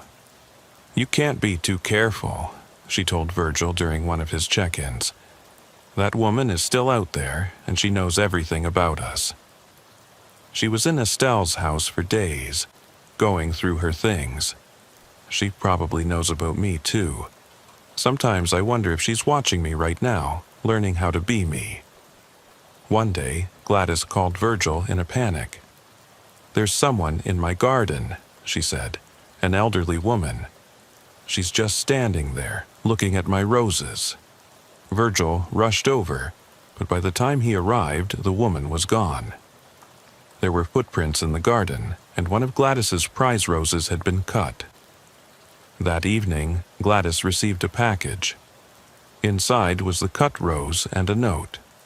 "You take such good care of these, just like you took care of Estelle. Such a good friend, such a good identity." Your admirer Gladys moved in with her daughter in Texas the next week. The house at 892 Sycamore Street stood empty for months. No one wanted to buy a house where someone had been held captive, where a body had been found. Eventually, it was demolished, and the lot remained vacant. But Virgil sometimes drove by, late at night, and could swear he saw an elderly woman standing where the garden used to be, tending to roses that were no longer there. The FBI task force assigned to the Gladys Holson case had set up a command center in Louisville, tracking her movements across 7 states. 6 months had passed since Helen's arrest, and the scope of what they were uncovering defied belief. Agent Edna, a specialist in identity theft and elder fraud, had created a map with red pins marking confirmed sightings and blue pins marking suspected activity. The map looked like it had contracted measles. Officer Virgil had been seconded to the task force as a consultant, his experience with the original case proving valuable. He sat in the Louisville office, staring at photographs spread across a conference table. Each photo showed elderly women, all taken in different cities, all showing Gladys Holson with someone new. "She's accelerating," Agent Edna observed, studying the timeline. In the beginning, she and Helen would take months to study and replace one person. Now, she's moving every few weeks. "She's not replacing them anymore," Virgil pointed out. "She's collecting them." But why? The answer came from an unexpected source. Helen Morrison, serving her life sentence, requested to speak with investigators. Virgil and Agent Edna visited her at the Kentucky State Women's Prison. Helen had aged years and months. Her hair, which she had dyed to look elderly, was now growing out in its natural brown with gray streaks. She looked tired, defeated. "Mother's lost her mind," Helen said without preamble. "I've been getting letters. Not directly from her, she's too smart for that. But I know her handwriting, her way of thinking." She produced several letters from her cell. They were supposedly from different people, pen pals from a church program. But Helen pointed out the similarities in handwriting, the recurring phrases, the coded messages. "She's building something," Helen said. "She calls it her garden of forgotten flowers. She thinks she's saving them. Saving them from what? From being forgotten, from dying alone, from families who don't care. Helen laughed bitterly. Mother was in a nursing home herself once, you know. About 15 years ago, she'd had a fall, needed rehabilitation. Medicare only covered 30 days, and I couldn't afford more. She spent 2 months in a state facility. Helen's eyes grew distant. She said it was like being erased. No one knew her name. The staff called everyone Sweetie or Honey. Families visited less and less. People died in the night and were replaced by morning like they'd never existed. So, she started stealing identities? No, at first she just started visiting nursing homes, pretending to be people's relatives so they'd have visitors. She'd learn about them, their lives, their stories. She said she was keeping their memories alive. When did it change? When she realized she could become them. Really become them. Not just take their social security checks, but live their lives better than they were living them. She convinced herself she was honoring them. Virgil studied the letters. One phrase kept recurring. The garden grows. What garden? He asked. Helen shrugged. I don't know. Toward the end, before you caught us, she kept talking about finding the perfect place for her garden.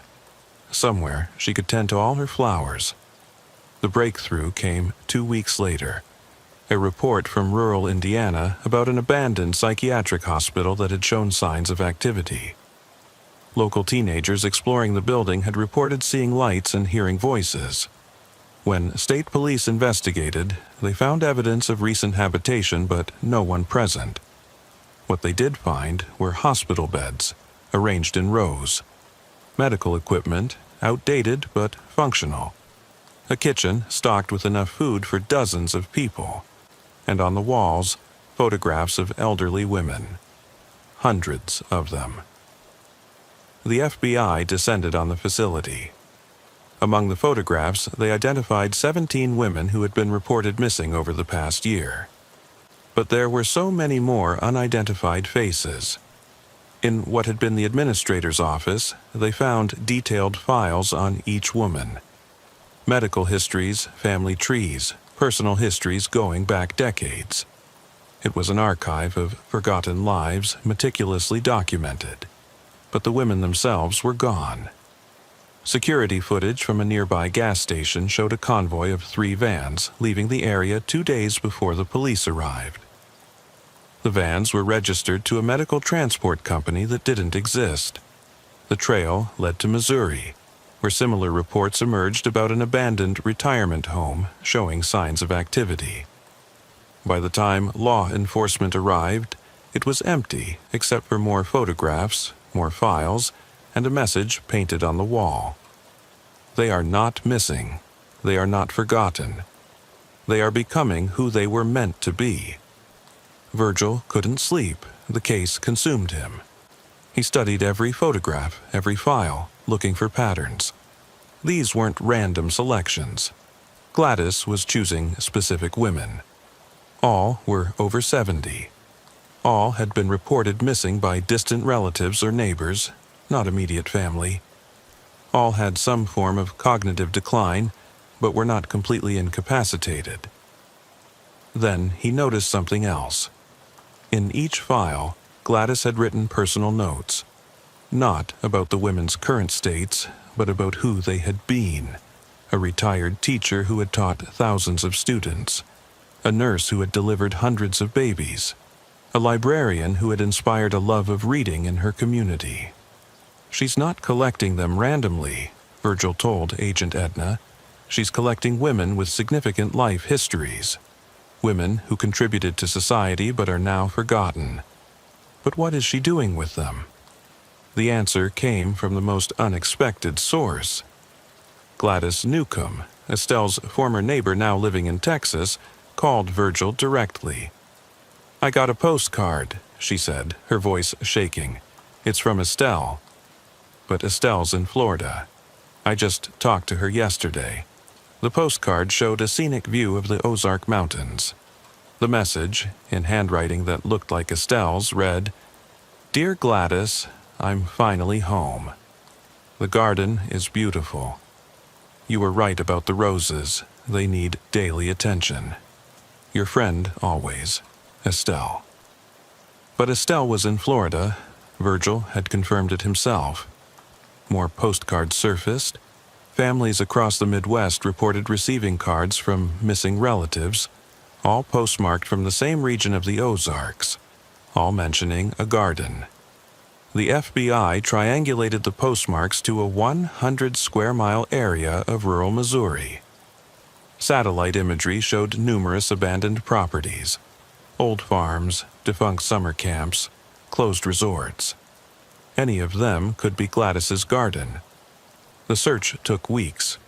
Local law enforcement, FBI agents, and volunteers combed through the mountainous terrain. They found traces, abandoned campsites, discarded medical supplies, tire tracks leading nowhere. Then a forest ranger reported something odd. An old tuberculosis sanatorium, abandoned since the 1960s, had a new access road cut through the forest. The road was carefully hidden, almost invisible unless you knew where to look. The sanatorium sat on 300 acres of isolated land, surrounded by national forest. It had been built in 1923 and abandoned in 1967 when tuberculosis treatments advanced. The massive brick building could have housed 200 patients in its heyday. Surveillance drones showed activity, people moving in the gardens, laundry hanging on lines, smoke from chimneys. But something was strange about the movements. Everyone moved slowly, carefully, like they were elderly. The raid was planned for dawn. 50 agents, local police, and emergency medical personnel surrounded the facility. Virgil was with the lead team, despite not being FBI. Agent Edna had insisted his presence might help if they encountered confused elderly victims. As they approached the building, an elderly woman emerged from the front door. She was wearing a white nurse's uniform from the 1950s. She smiled at the approaching agents. "Welcome to Sunshine Acres," she said. "Visiting hours are from 2 to 4. It was Gladys Holson. But as they got closer, Virgil realized something was wrong. This woman was too old to be Gladys. She had to be 90 if she was a day. But the face structure, the eyes... "Hello, Officer Virgil," she said in Gladys's voice. "I've been expecting you." The agents moved to arrest her, but she held up a hand. "Please, you'll frighten them. Let me show you what I've built. Let me show you my garden." Against protocol, Agent Edna allowed it, but with a full tactical team accompanying them. The inside of the sanatorium had been transformed. The walls were freshly painted in soft pastels. The floors were clean. It smelled of lavender and fresh bread. And in the main ward, converted into a communal living space, were 43 elderly women. They were playing cards, knitting, reading, chatting. When they saw the visitors, they smiled and waved. One called out, "Are you here for the tea social?" Virgil recognized faces from the missing persons files. Dorothy Hutchins, who they thought had died in Estelle's basement, alive and serving tea to another woman. Margaret Connolly from Milwaukee, Ruth Patterson from Raleigh. All the missing women, but transformed. "They're all here voluntarily," Gladys said. "Ask them. They'll tell you." Agent Edna approached one of the women, Martha Connolly from Milwaukee. "Ma'am, are you Martha Connolly?" The woman smiled. "I used to be. Now I'm Eleanor Roosevelt. I'm writing my memoirs." Another woman interjected, "And I'm Amelia Earhart. I'm planning my next flight." Each woman had assumed a different identity, famous women from history, and they seemed happy, content in their delusions. "You've brainwashed them," Edna accused Gladys. "Have I?" Gladys asked. "Or have I given them what every nursing home takes away, the right to be someone important?" She led them to another room, set up as a medical facility. It was clean, well-stocked. Medication schedules were posted on the wall. Each woman's real name was listed along with their chosen name. I give them their medications, I feed them, I bathe them, I listen to their stories, I validate their importance. How is that different from what any care facility does, except I don't charge $8,000 a month? You kidnapped them, Virgil said. Did I? Dorothy was wandering on a highway. Martha had been missing from her home for days before I found her. Ruth's family hadn't visited in 2 years.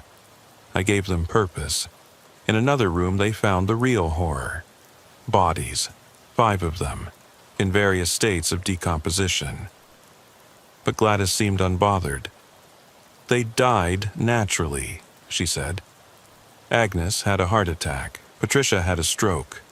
They died surrounded by friends who knew their chosen names, their chosen stories. They died being someone important. You didn't report their deaths. That's a crime. Report to whom? Families who forgot them. A system that had already erased them? The FBI began the process of identifying and processing the women. But something unexpected happened. Many of them didn't want to leave. They became agitated when told they had to return to their families or care facilities. Please don't make me go back, one woman begged Virgil. She was clutching a notebook where she'd been writing poetry under the name Emily Dickinson. Here, I'm somebody. There, I'm just another old woman waiting to die. Social workers and medical professionals were brought in. The women were evaluated. Most had moderate to severe dementia, but their physical health was generally good. Gladys had been caring for them in her own twisted way. The legal situation was complex. Gladys had committed numerous crimes: kidnapping, identity theft, failure to report deaths, fraud. But she had also been providing care to women who had been abandoned or forgotten by the system. During her interrogation, Gladys was unrepentant. I gave them what every old person wants: to matter, to be remembered, to be important. She looked directly at Virgil. You think I'm a monster. But I've spent time in the nursing homes where these women would have died. Sat in beds soiled for hours, fed assembly line meals, addressed by disease instead of name. I gave them dignity. You gave them delusions. I gave them happiness. How many of them were happy when I found them? The women were gradually returned to their families or placed in appropriate care facilities. But the transition was difficult. Several died within weeks, as if being returned to their real identities had broken something vital in them. Dorothy Hutchins, who had been living as Florence Nightingale, was placed in a nursing home in Indianapolis. Virgil visited her a month later. She was sitting in a wheelchair in a sterile hallway, staring at nothing. "Dorothy?" he said. She looked up at him with empty eyes. "That's not my name. I don't know who Dorothy is. Florence is gone. I'm nobody now." She died 2 weeks later. The investigation revealed that Gladys had been planning this for years.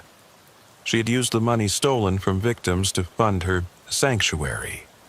She had recruited several former nursing home workers who had become disillusioned with the system. They had helped her transport and care for the women. One of these workers, a former nurse named Patricia Holmes, provided insight into Gladys's motivations. She really believed she was saving them, Patricia said. She'd spend hours with each woman, learning their histories, their dreams.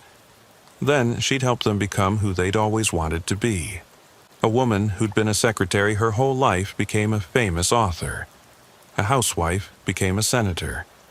It was delusional, but they were happy. And you thought this was right? I thought it was better than what they had. Have you seen the average nursing home, the average dementia ward? At least with Gladys, they died thinking they mattered. Gladys was charged with 43 counts of kidnapping, 5 counts of failure to report a death, and numerous counts of fraud and identity theft. But during her trial, something unexpected happened. Several of the women she had collected testified on her behalf. Despite their dementia, despite the crimes, they spoke of how she had cared for them, how she had made them feel important. One woman, who had been living as Rosa Parks in Gladys's sanctuary, stood up in court.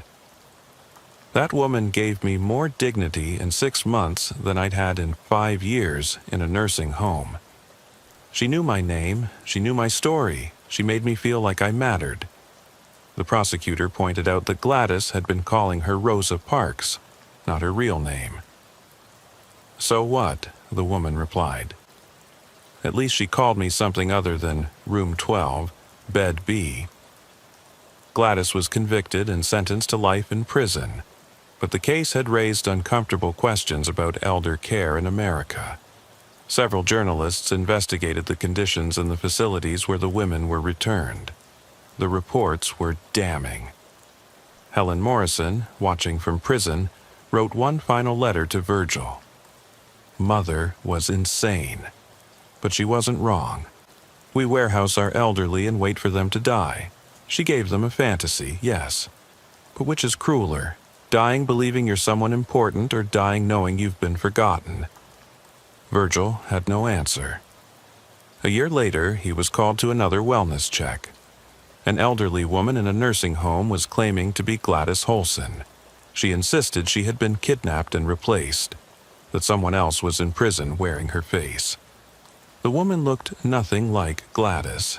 She was African American, at least 80 years old with advanced dementia, but she knew details about the case that had never been made public, details only Gladys would know. When Virgil checked with the prison, Gladys Holson was in her cell, but she smiled when told about the woman claiming to be her. "The garden continues to grow," she said. "Even in winter, some flowers bloom." The woman in the nursing home died before they could investigate further. She was buried under her own name, Margaret Washington.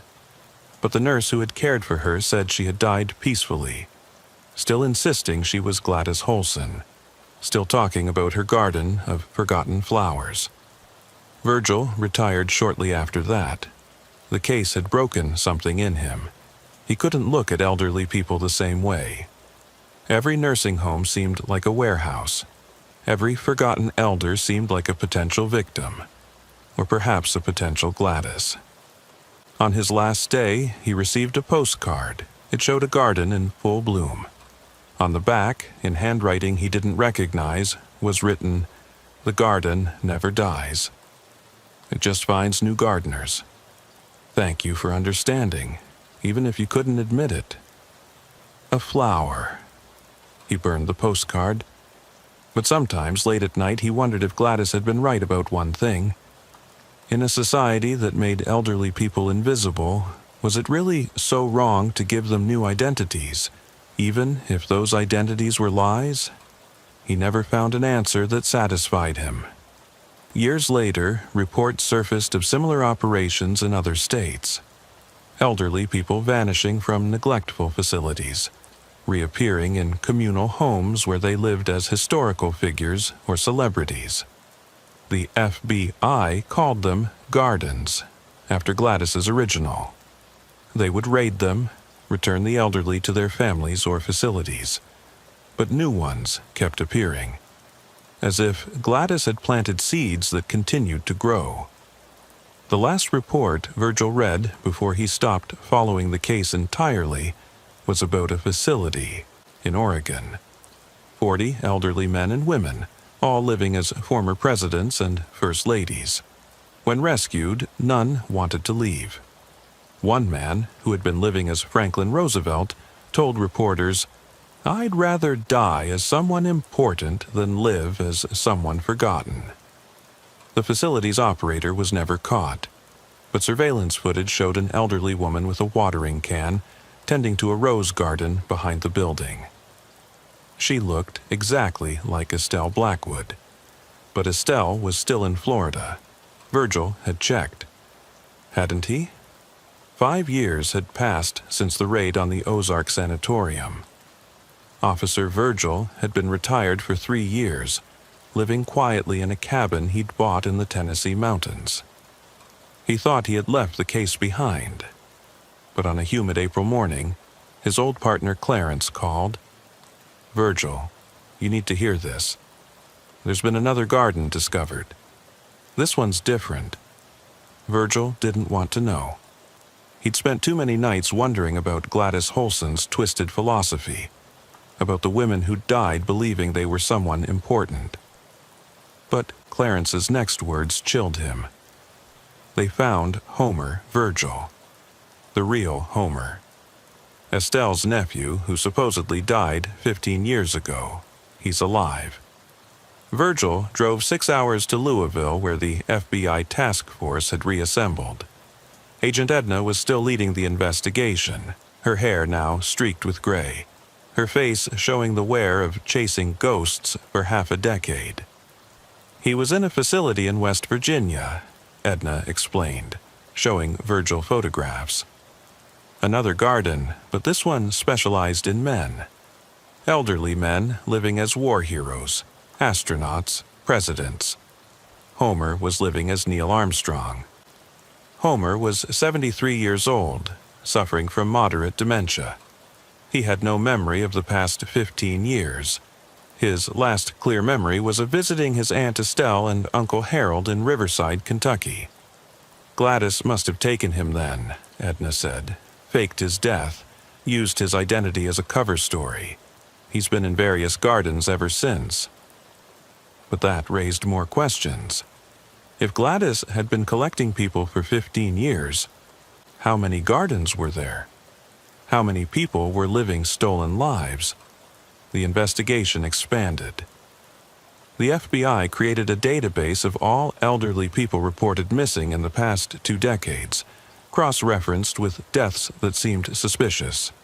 Closed casket funerals, cremations with no viewing, deaths while families were traveling. The numbers were staggering.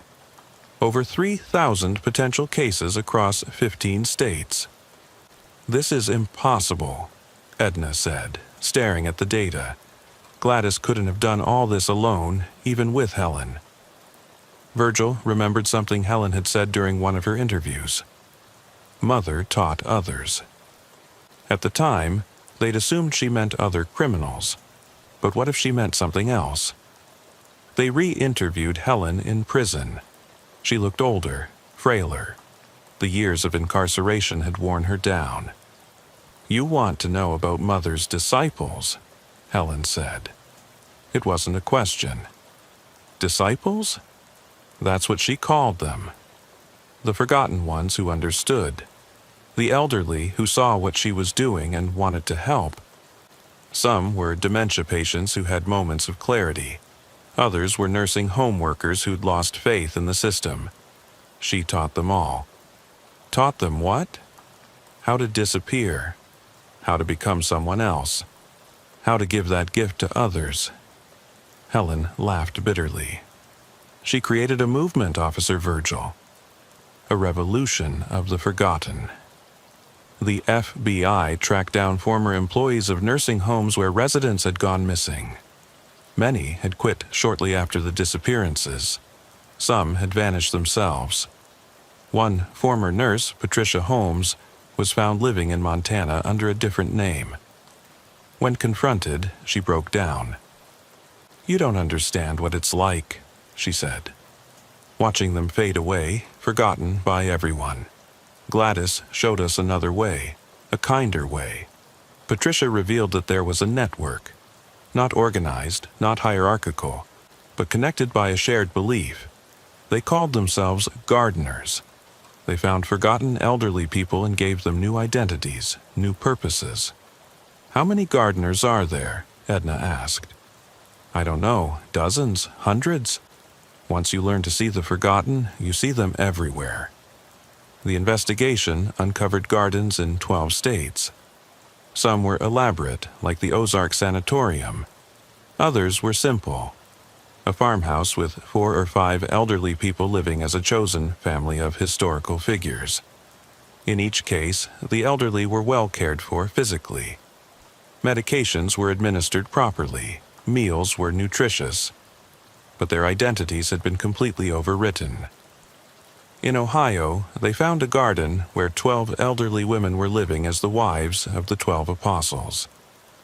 In Montana, a garden of famous writers, elderly people who spent their days writing stories they believed would change the world. But the most disturbing discovery came from Texas. A garden had been operating in plain sight, registered as a legitimate assisted living facility. Sunshine Manor had all the proper licenses, passed all inspections, but every resident was living under an assumed identity. The director, a woman named Margaret Thompson, had documentation for everything: admission papers, medical records, payment histories. But when the FBI dug deeper, they found that none of the residents were who their papers claimed. Margaret Thompson herself turned out to be 3 different people. The real Margaret had died 5 years ago. Her identity had been assumed by an elderly woman named Ruth. But Ruth had also died, and her identity had been taken by another woman. It was an endless chain of stolen lives. When they tried to unravel it all, they discovered something that shook even the experienced agents. Some of the elderly residents preferred their false identities. When told their real names, they became distressed, even violent. One man, living as Ernest Hemingway, tried to kill himself when told he was actually Robert Johnson, a retired plumber from Dallas.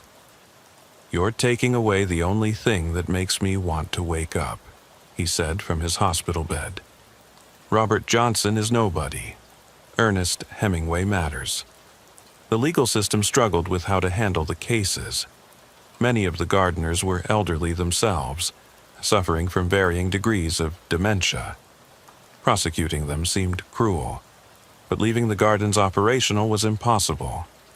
The solution came from an unexpected source. Gladys Holson, from her prison cell, offered a proposal through her lawyer. "Let me create a legitimate garden," she proposed. "A licensed facility where elderly people can choose their identities, where being forgotten isn't the only option." The proposal was immediately rejected, but it sparked a national conversation about elder care, identity, and dignity in aging. Virgil found himself drawn back into the investigation when something personal happened. His own mother, living in a nursing home in Nashville, disappeared. She was 85, suffering from mild dementia. One day, she was in her room. The next, she was gone. The facility claimed she had been discharged to family, but Virgil had no other family. He spent weeks searching. Then a postcard arrived, his mother's handwriting, but the words were wrong. "My dear son, I'm finally free. I'm not your mother anymore. I'm Sacagawea, guiding others to freedom. Don't look for me. Remember me as I was, not as I was becoming." Virgil went to the FBI with the postcard. The postmark led them to Arkansas to another garden. But when they raided it, they found only empty beds and a message on the wall: "The seeds have scattered." The garden grows everywhere now. Over the next year, the gardens became more sophisticated. They moved constantly. They used technology to create false digital footprints. They had networks of supporters who helped them hide. The FBI estimated that at any given time, there were at least 50 gardens operating across the country, housing over 1,000 elderly people living under false identities. But the real shock came when they discovered gardens where the elderly had chosen to be there. In Vermont, they found a facility where elderly people paid to have their identities changed. A former Harvard professor was living as Albert Einstein. A retired accountant was Winston Churchill. They had signed contracts, paid fees, chosen their new lives. When authorities tried to shut it down, the ACLU got involved. If adults could legally change their names, if they could identify as different genders, Why couldn't elderly people with dementia choose to be different people entirely? The case went to the Supreme Court. The question: did elderly people with cognitive decline have the right to choose delusion over reality? During the hearings, an elderly woman named Dorothy, not her real name, she insisted, testified. "I spent 40 years as a cashier at Walmart," she said. "Nobody knew my name. Nobody cared about my story. Now I'm Eleanor Roosevelt. I matter. I have a purpose. Even if it's not real, it feels real to me. Isn't that enough?" The court ruled 5-4 that while forced identity changes were illegal, elderly people with capacity could choose alternative identities in appropriate care settings. It was a narrow ruling, full of caveats, but it legitimized what Gladys had started. Within a year, identity choice facilities began opening legally. They were highly regulated, expensive, and controversial, but they filled quickly. Gladys Holson, serving her life sentence, was interviewed by a documentary crew. "I was wrong about the method," she admitted, "but not about the need. Every elderly person deserves to die as someone who matters." Helen Morrison, in the same documentary, was less philosophical. "Mother lost her mind, but she saw something true. We throw away our elderly like garbage. At least she tried to recycle them into something beautiful." Officer Virgil never found his mother. The FBI continued searching, but she had vanished completely into the network of gardens. Occasionally, he received postcards. Different handwriting each time, but always signed Sacagawea. The messages were cryptic. "The river flows north now. The mountain has many paths. The sunset is just another sunrise." He didn't know if they were from his mother or from someone pretending to be her pretending to be Sacagawea. The layers of identity had become so tangled that truth was impossible to determine. 3 years into his search, Virgil was contacted by a woman claiming to have information about his mother. They met at a diner in rural Tennessee. The woman was elderly, probably 75, with sharp eyes and careful movements. She introduced herself as Nobody. "That's not a name," Virgil said. "It's the only honest name," she replied. "I've been so many people, I don't remember which one was real." She claimed to have been in a garden with his mother. "She was happy," Nobody said. "Happier than I'd ever seen someone in those places. She really believed she was guiding people to freedom." "Where is she now?" "I don't know. Gardens move. People move between them." "She could be anywhere, anyone." Nobody studied his face. "You're wondering if I'm her." Virgil had been wondering exactly that. The age was wrong, but with makeup, disguise. "I'm not," Nobody said. "But I could be. That's what Gladys gave us. The possibility of being anyone. The freedom from being ourselves." She left him with a warning. "Stop looking for your mother. She doesn't exist anymore. Sacagawea exists, and Sacagawea doesn't want to be found." But Virgil couldn't stop. He spent another year following leads, chasing postcards, visiting gardens, both legal and illegal. He saw hundreds of elderly people living as historical figures, celebrities, fictional characters. In each place, he looked for signs of his mother. A gesture, a phrase, a familiar laugh. But everyone was performing. Everyone was someone else. Identity had become fluid, meaningless. The breaking point came in Minnesota, a garden disguised as a legitimate memory care unit. Virgil had infiltrated it, posing as a visitor. He found an elderly woman who moved like his mother, had the same slight tilt to her head when listening. "Mom?" he whispered. She looked at him blankly. "I'm Harriet Tubman. I don't have children. I have a railroad to run." He showed her photographs of herself, of him as a child, of their family. She studied them with detached interest. "That woman looks sad," she said about a photo of herself. I'm glad I'm not her anymore. Virgil left not knowing if it was his mother or just another woman who had learned to move like her. The uncertainty broke him. He returned to Tennessee, to his cabin, but the postcards kept coming. Now they were from different historical figures. Harriet Tubman, Sojourner Truth, Rosa Parks, all signed Your Loving Mother. The FBI task force officially closed the garden investigation after the Supreme Court ruling. The legal gardens were regulated. The illegal ones were too numerous and mobile to track effectively. Agent Edna retired, exhausted by years of chasing shadows. In her final report, she wrote, "We failed to understand that this was never just about crime. It was about a fundamental failure in how we treat our elderly. Gladys Holson was a criminal, but she exposed a truth we didn't want to see, that we warehouse our elderly and wait for them to die.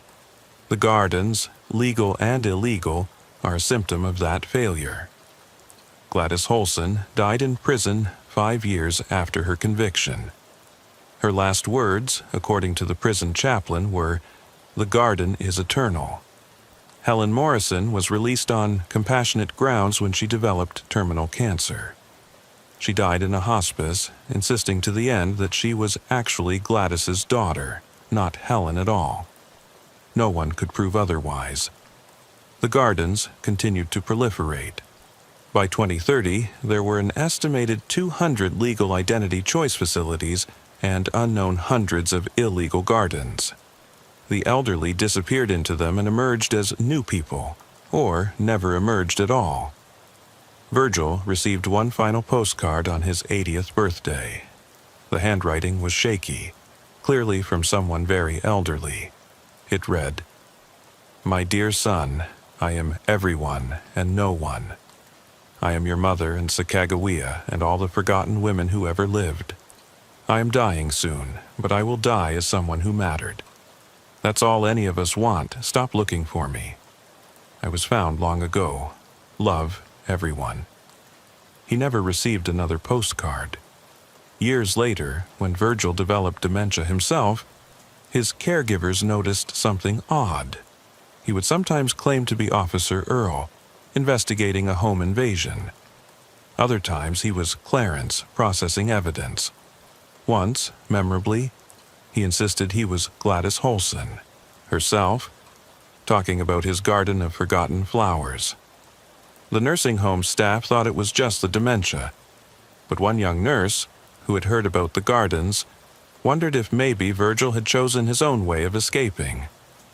When Virgil died at 87, he was calling himself Homer, talking about his Aunt Estelle and the house on Sycamore Street. The death certificate listed him as Virgil Patterson, retired police officer.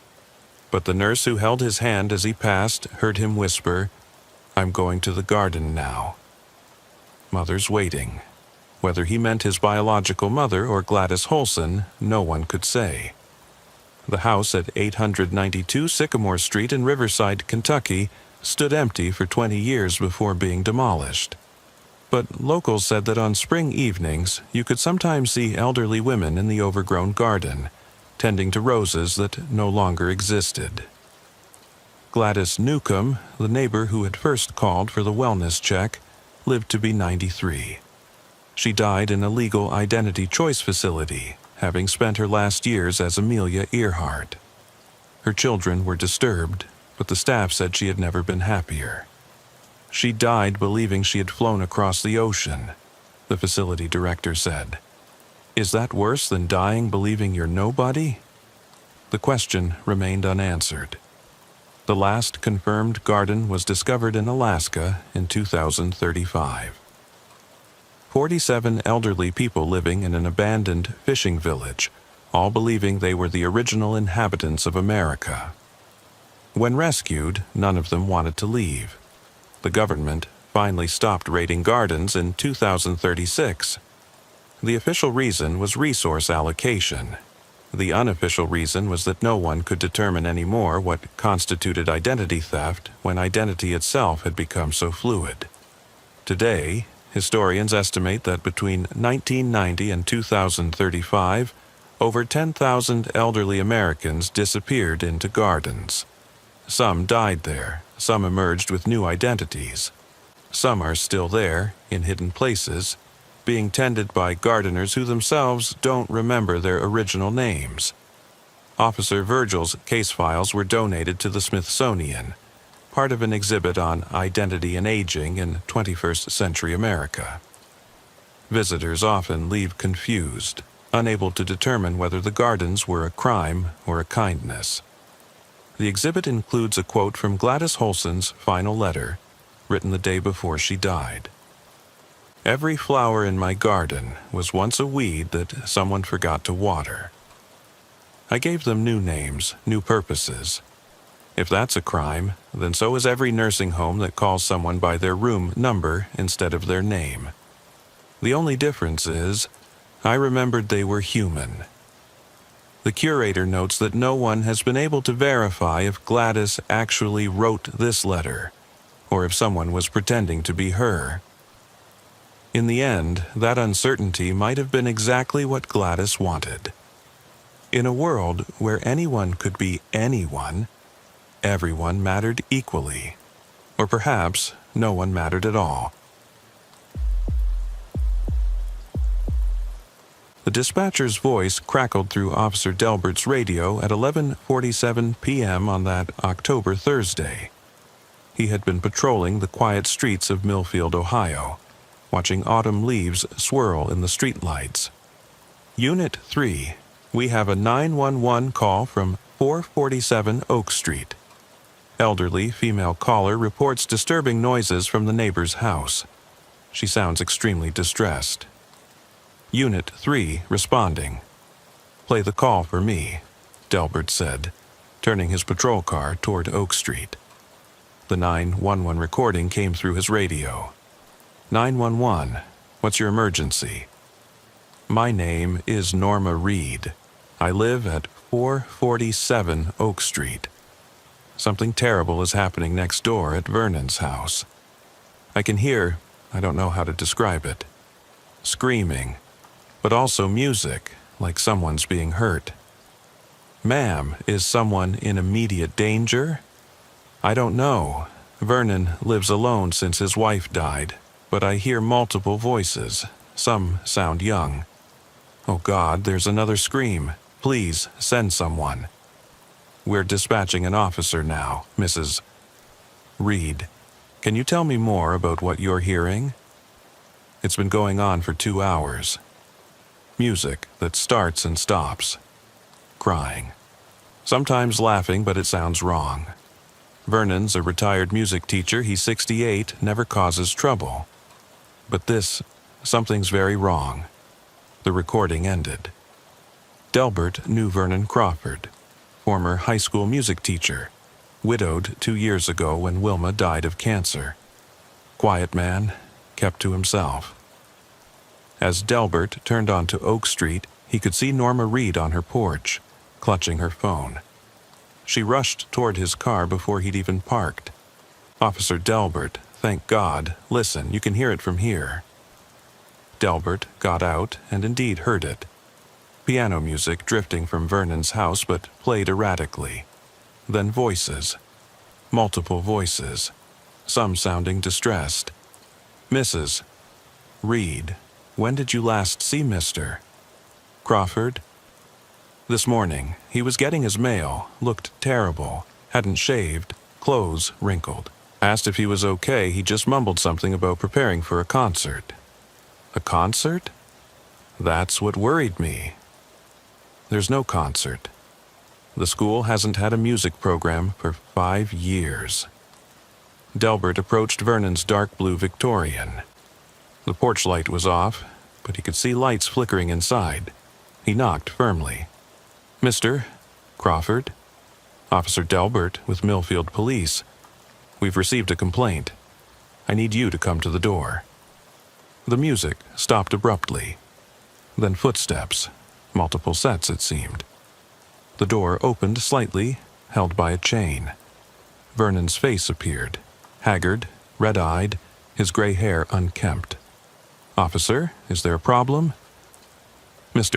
Crawford, we've had reports of disturbing noises. Are you all right? Is anyone else in there? I'm fine. Just practicing for the memorial concert. What memorial concert, sir? Vernon's eyes darted nervously. The students, from '89. Tomorrow is the anniversary. Delbert knew what he meant.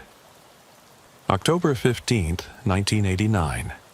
6 students from the music program had died when their van crashed returning from a competition. Vernon was supposed to have driven them, but had called in sick. The substitute teacher who drove had fallen asleep at the wheel. Mr. Crawford, may I come in? I need to check that everyone's safe. Everyone. Vernon's voice cracked. There's no one here but me.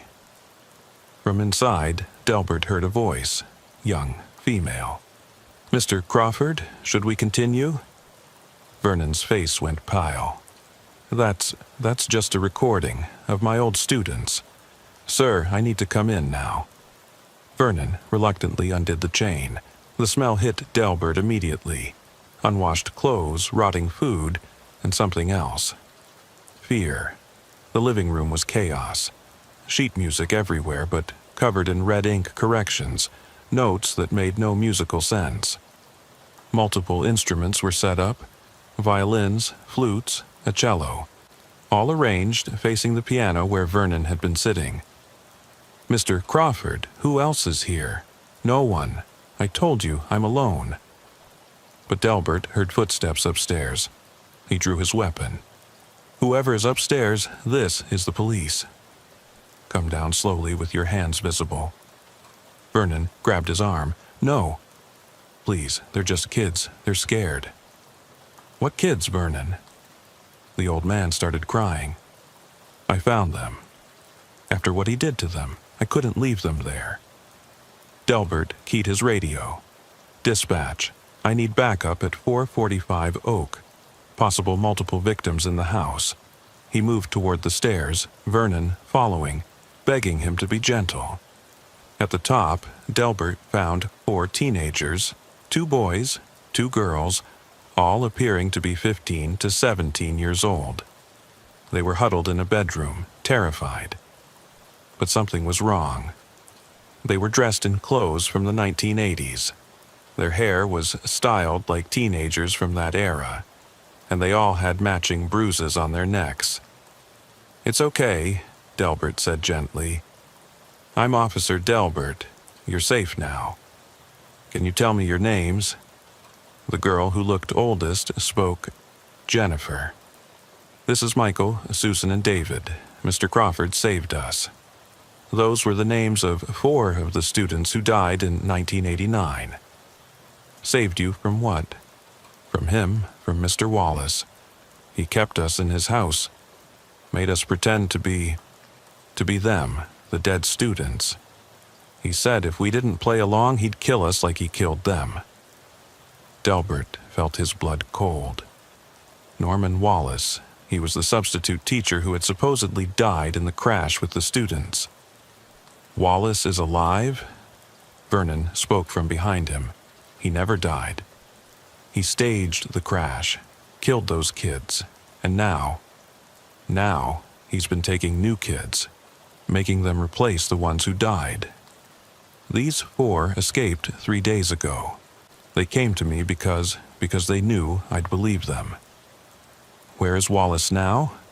One of the boys, Michael, spoke up. He has 2 more, Kenny and Lisa. He makes them answer to Robert and Amy, the other 2 who died in the crash. He lives at 892 Sycamore, but he has a basement. That's where he keeps us. Delbert immediately called for multiple units and explained the situation. Within minutes, the house was surrounded by police. The teenagers were taken to safety while SWAT prepared to raid Wallace's house. Vernon sat in his living room, looking defeated. I should have driven them that night. If I hadn't called in sick. This isn't your fault, Mr. Crawford. I've been hiding them for 3 days.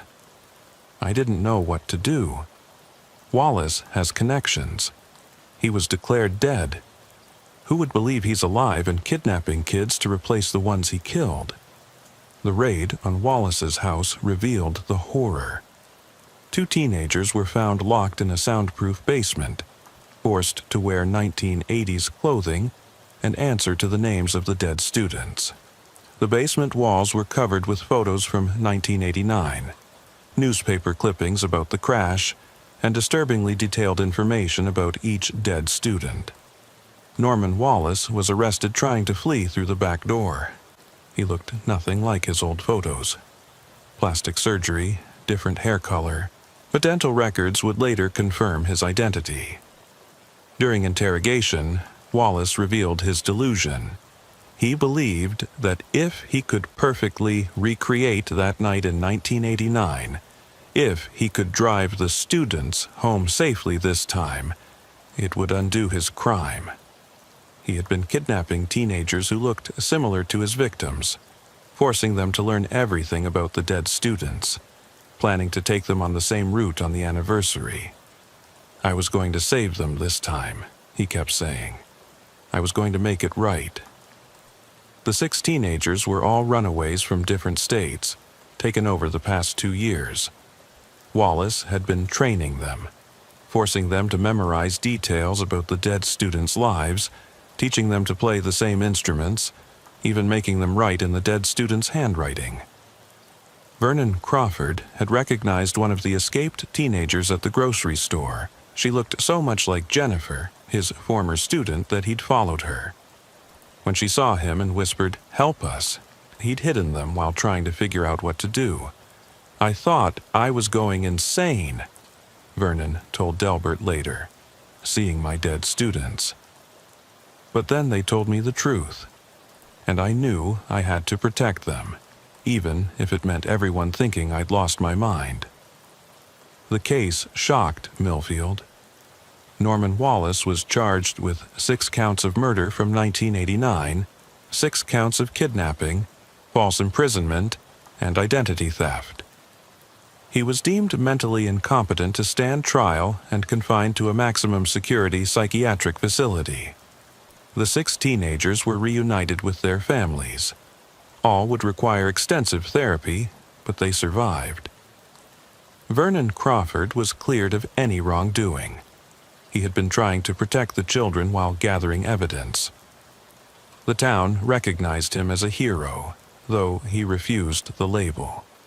"I just did what any teacher would do," he said. "I protected the kids." But the trauma remained.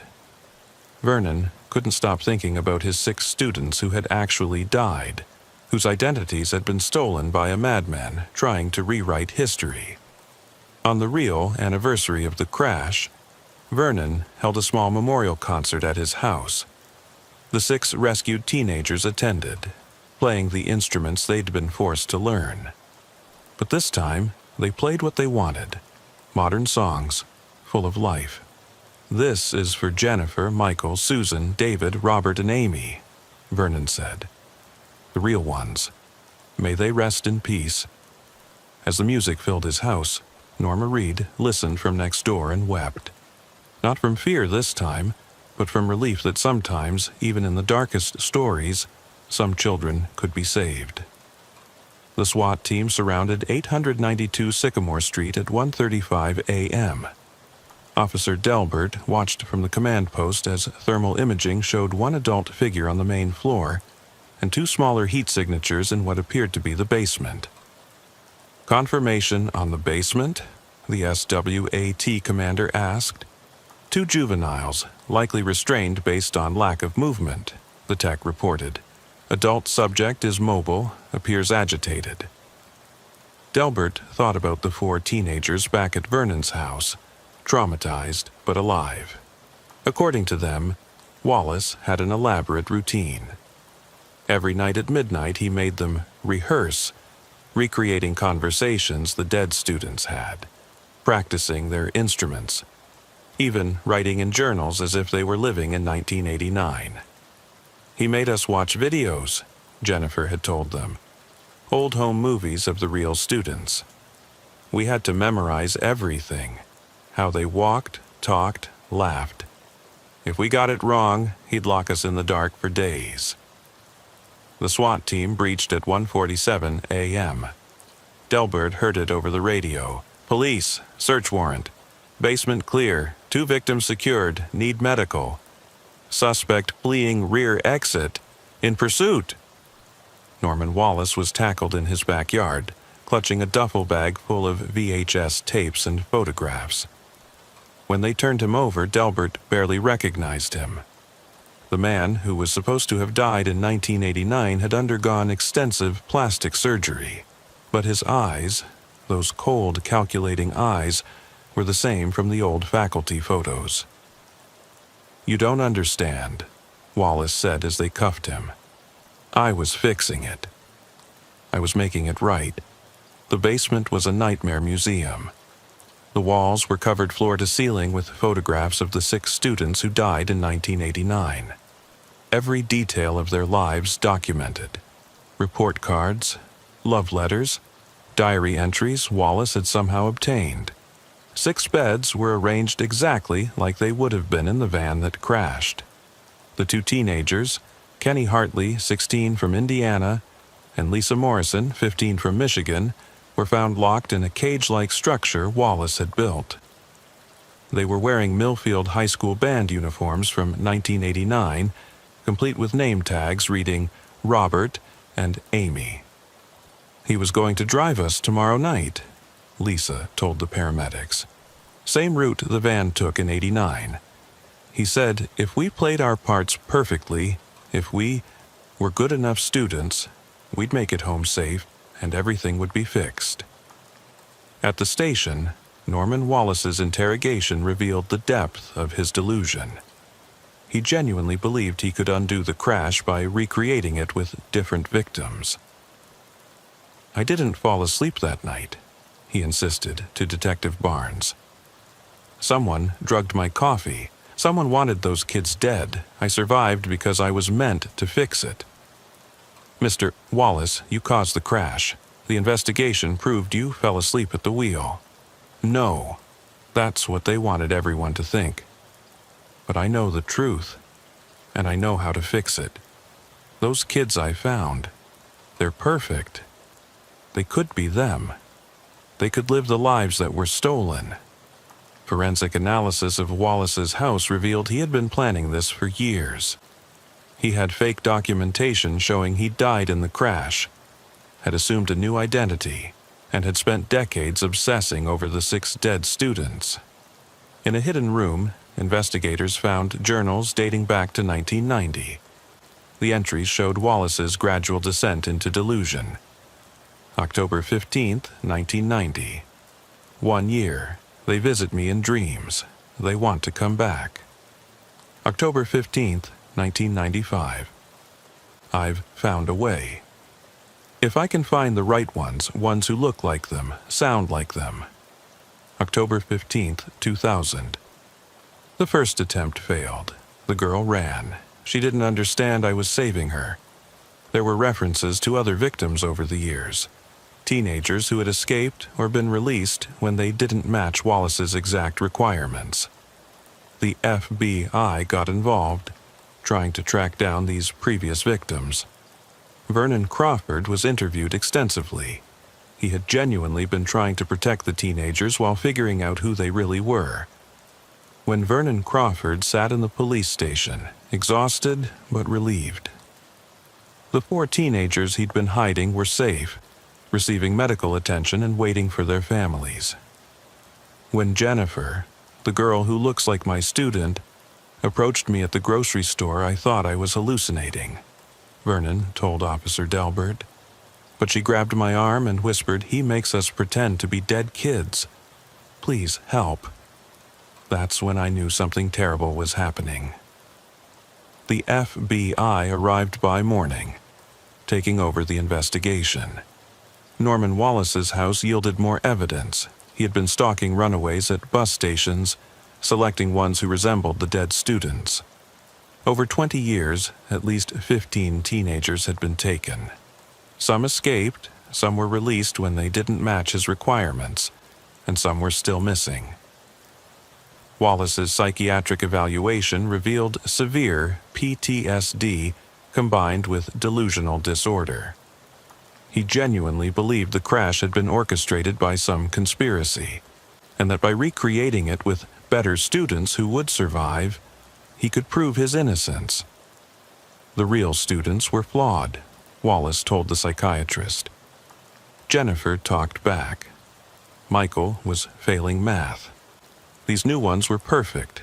They would have made it.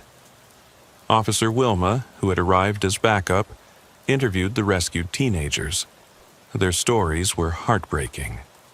"He made us eat what they ate," Lisa Morrison said. "Wear their clothes. He'd quiz us constantly. If we got their middle names wrong or forgot their birthdays, he'd punish us." Kenny Hartley added, "The worst part was the rehearsals. Every night at midnight, we had to get in positions like we were in the van. He'd play a tape of the road sounds, make us sing the songs they were supposedly singing when they crashed." The investigation revealed Wallace had been living under the identity of Norman Wells, working as a private music teacher. Parents had trusted him with their children, never knowing his true identity. Fortunately, he had never harmed any of his regular students. His delusion was specifically focused on the 6 who died in 1989. Vernon Crawford became a key witness. His decision to hide the teenagers instead of immediately calling police was controversial, but the teenagers testified he had saved their lives. "We were terrified," Jennifer, real name Sarah Goldman, testified.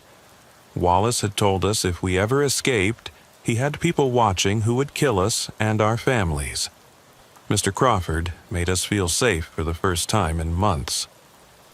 The real tragedy emerged when investigators found Wallace's archive room. 6 mannequins dressed in the dead students' actual clothes, which he'd somehow acquired. Their real instruments. Even their school books, with homework still tucked inside from 1989. But most disturbing was a van in his garage. The exact same model as the one that crashed, restored, and modified with special locks that could only be opened from the driver's seat. He had been planning to drive the kidnapped teenagers on the exact route on October the 15th, believing that if he stayed awake this time, if he delivered them safely, history would be rewritten. The town of Millfield struggled to process the revelation. Many remembered the crash, had mourned the students.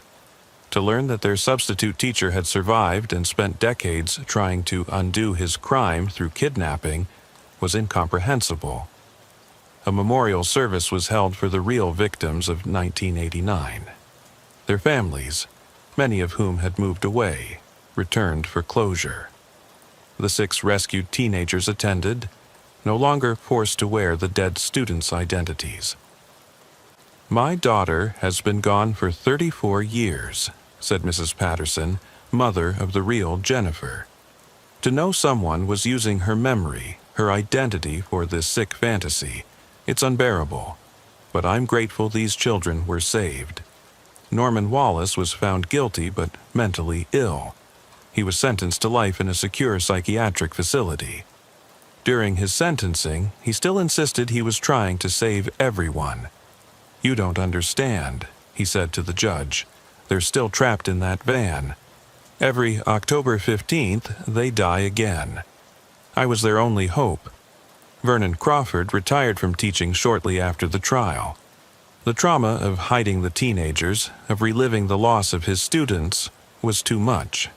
But he stayed in touch with the 6 rescued teens, who considered him their hero.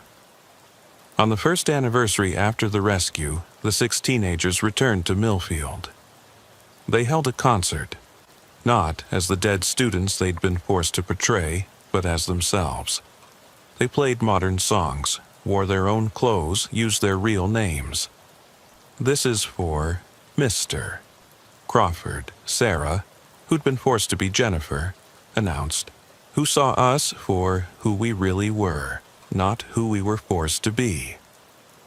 Officer Delbert, who attended the concert, noticed Vernon crying in the back row. not from sadness, but from relief that these 6 at least had survived. The case led to new protocols for missing teenagers and identity theft involving minors. The Wallace method became a studied phenomenon in criminal psychology, the dangerous delusion that crimes could be undone by reenacting them with different victims. 5 years later, Delbert received a letter from Sarah Goldman. She had graduated college, become a social worker specializing in helping kidnapping survivors. "Mr. Crawford saved us by believing us," she wrote. "Sometimes that's all it takes, one person who sees through the lies to the truth." Vernon Crawford died peacefully in 2028. At his funeral, 6 middle-aged people no one recognized arrived. They were the survivors, come to pay respects to the teacher who chose to protect them when it mattered most. Norma Reed, the neighbor whose 911 call had started everything, lived to be 93. She always maintained that she knew something was terribly wrong that night. "Vernon was a good man in an impossible situation," she said in her final interview about the case. "He heard those children's cries for help and answered. That's what neighbors do." The house at 892 Sycamore, where Wallace had lived, was demolished.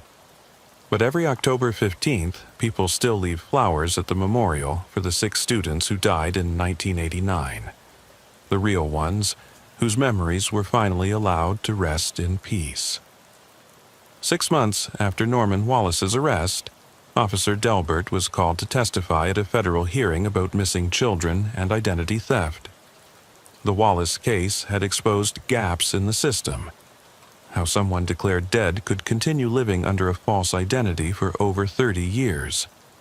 Wallace selected his victims carefully, Delbert testified. Runaways with no immediate family searching for them. Kids who wouldn't be missed quickly. He gave them food, shelter, and twisted affection in exchange for becoming someone else entirely. The FBI had tracked down 12 more victims from over the years. Some had escaped and never reported it, too traumatized and afraid no one would believe them. Others had been released when Wallace decided they weren't perfect enough for his delusion. One survivor, now 38, testified via video link. "I was 15 when he took me in 1997. For 6 months, I had to be Michael. He made me learn to play trumpet, memorize this dead kid's life. When I finally escaped, I didn't even remember who I really was anymore." Vernon Crawford also testified, his voice steady but emotional. Those 6 students who died in 1989 were talented, bright kids with their whole lives ahead of them. What Wallace did, using their memories, their identities for his sick fantasy, it dishonored everything they were. The hearing led to new legislation. The Wallace Act, requiring periodic verification of death records against identity documents, and mandatory reporting when children claim to be someone other than who they appeared to be. Back in Millfield, the community struggled with the revelation. Many remembered Norman Wallace as a dedicated substitute teacher before the crash. How had no one noticed his survival and transformation? Detective Barnes discovered the answer in Wallace's journals. The crash hadn't been an accident at all, but murder disguised as tragedy.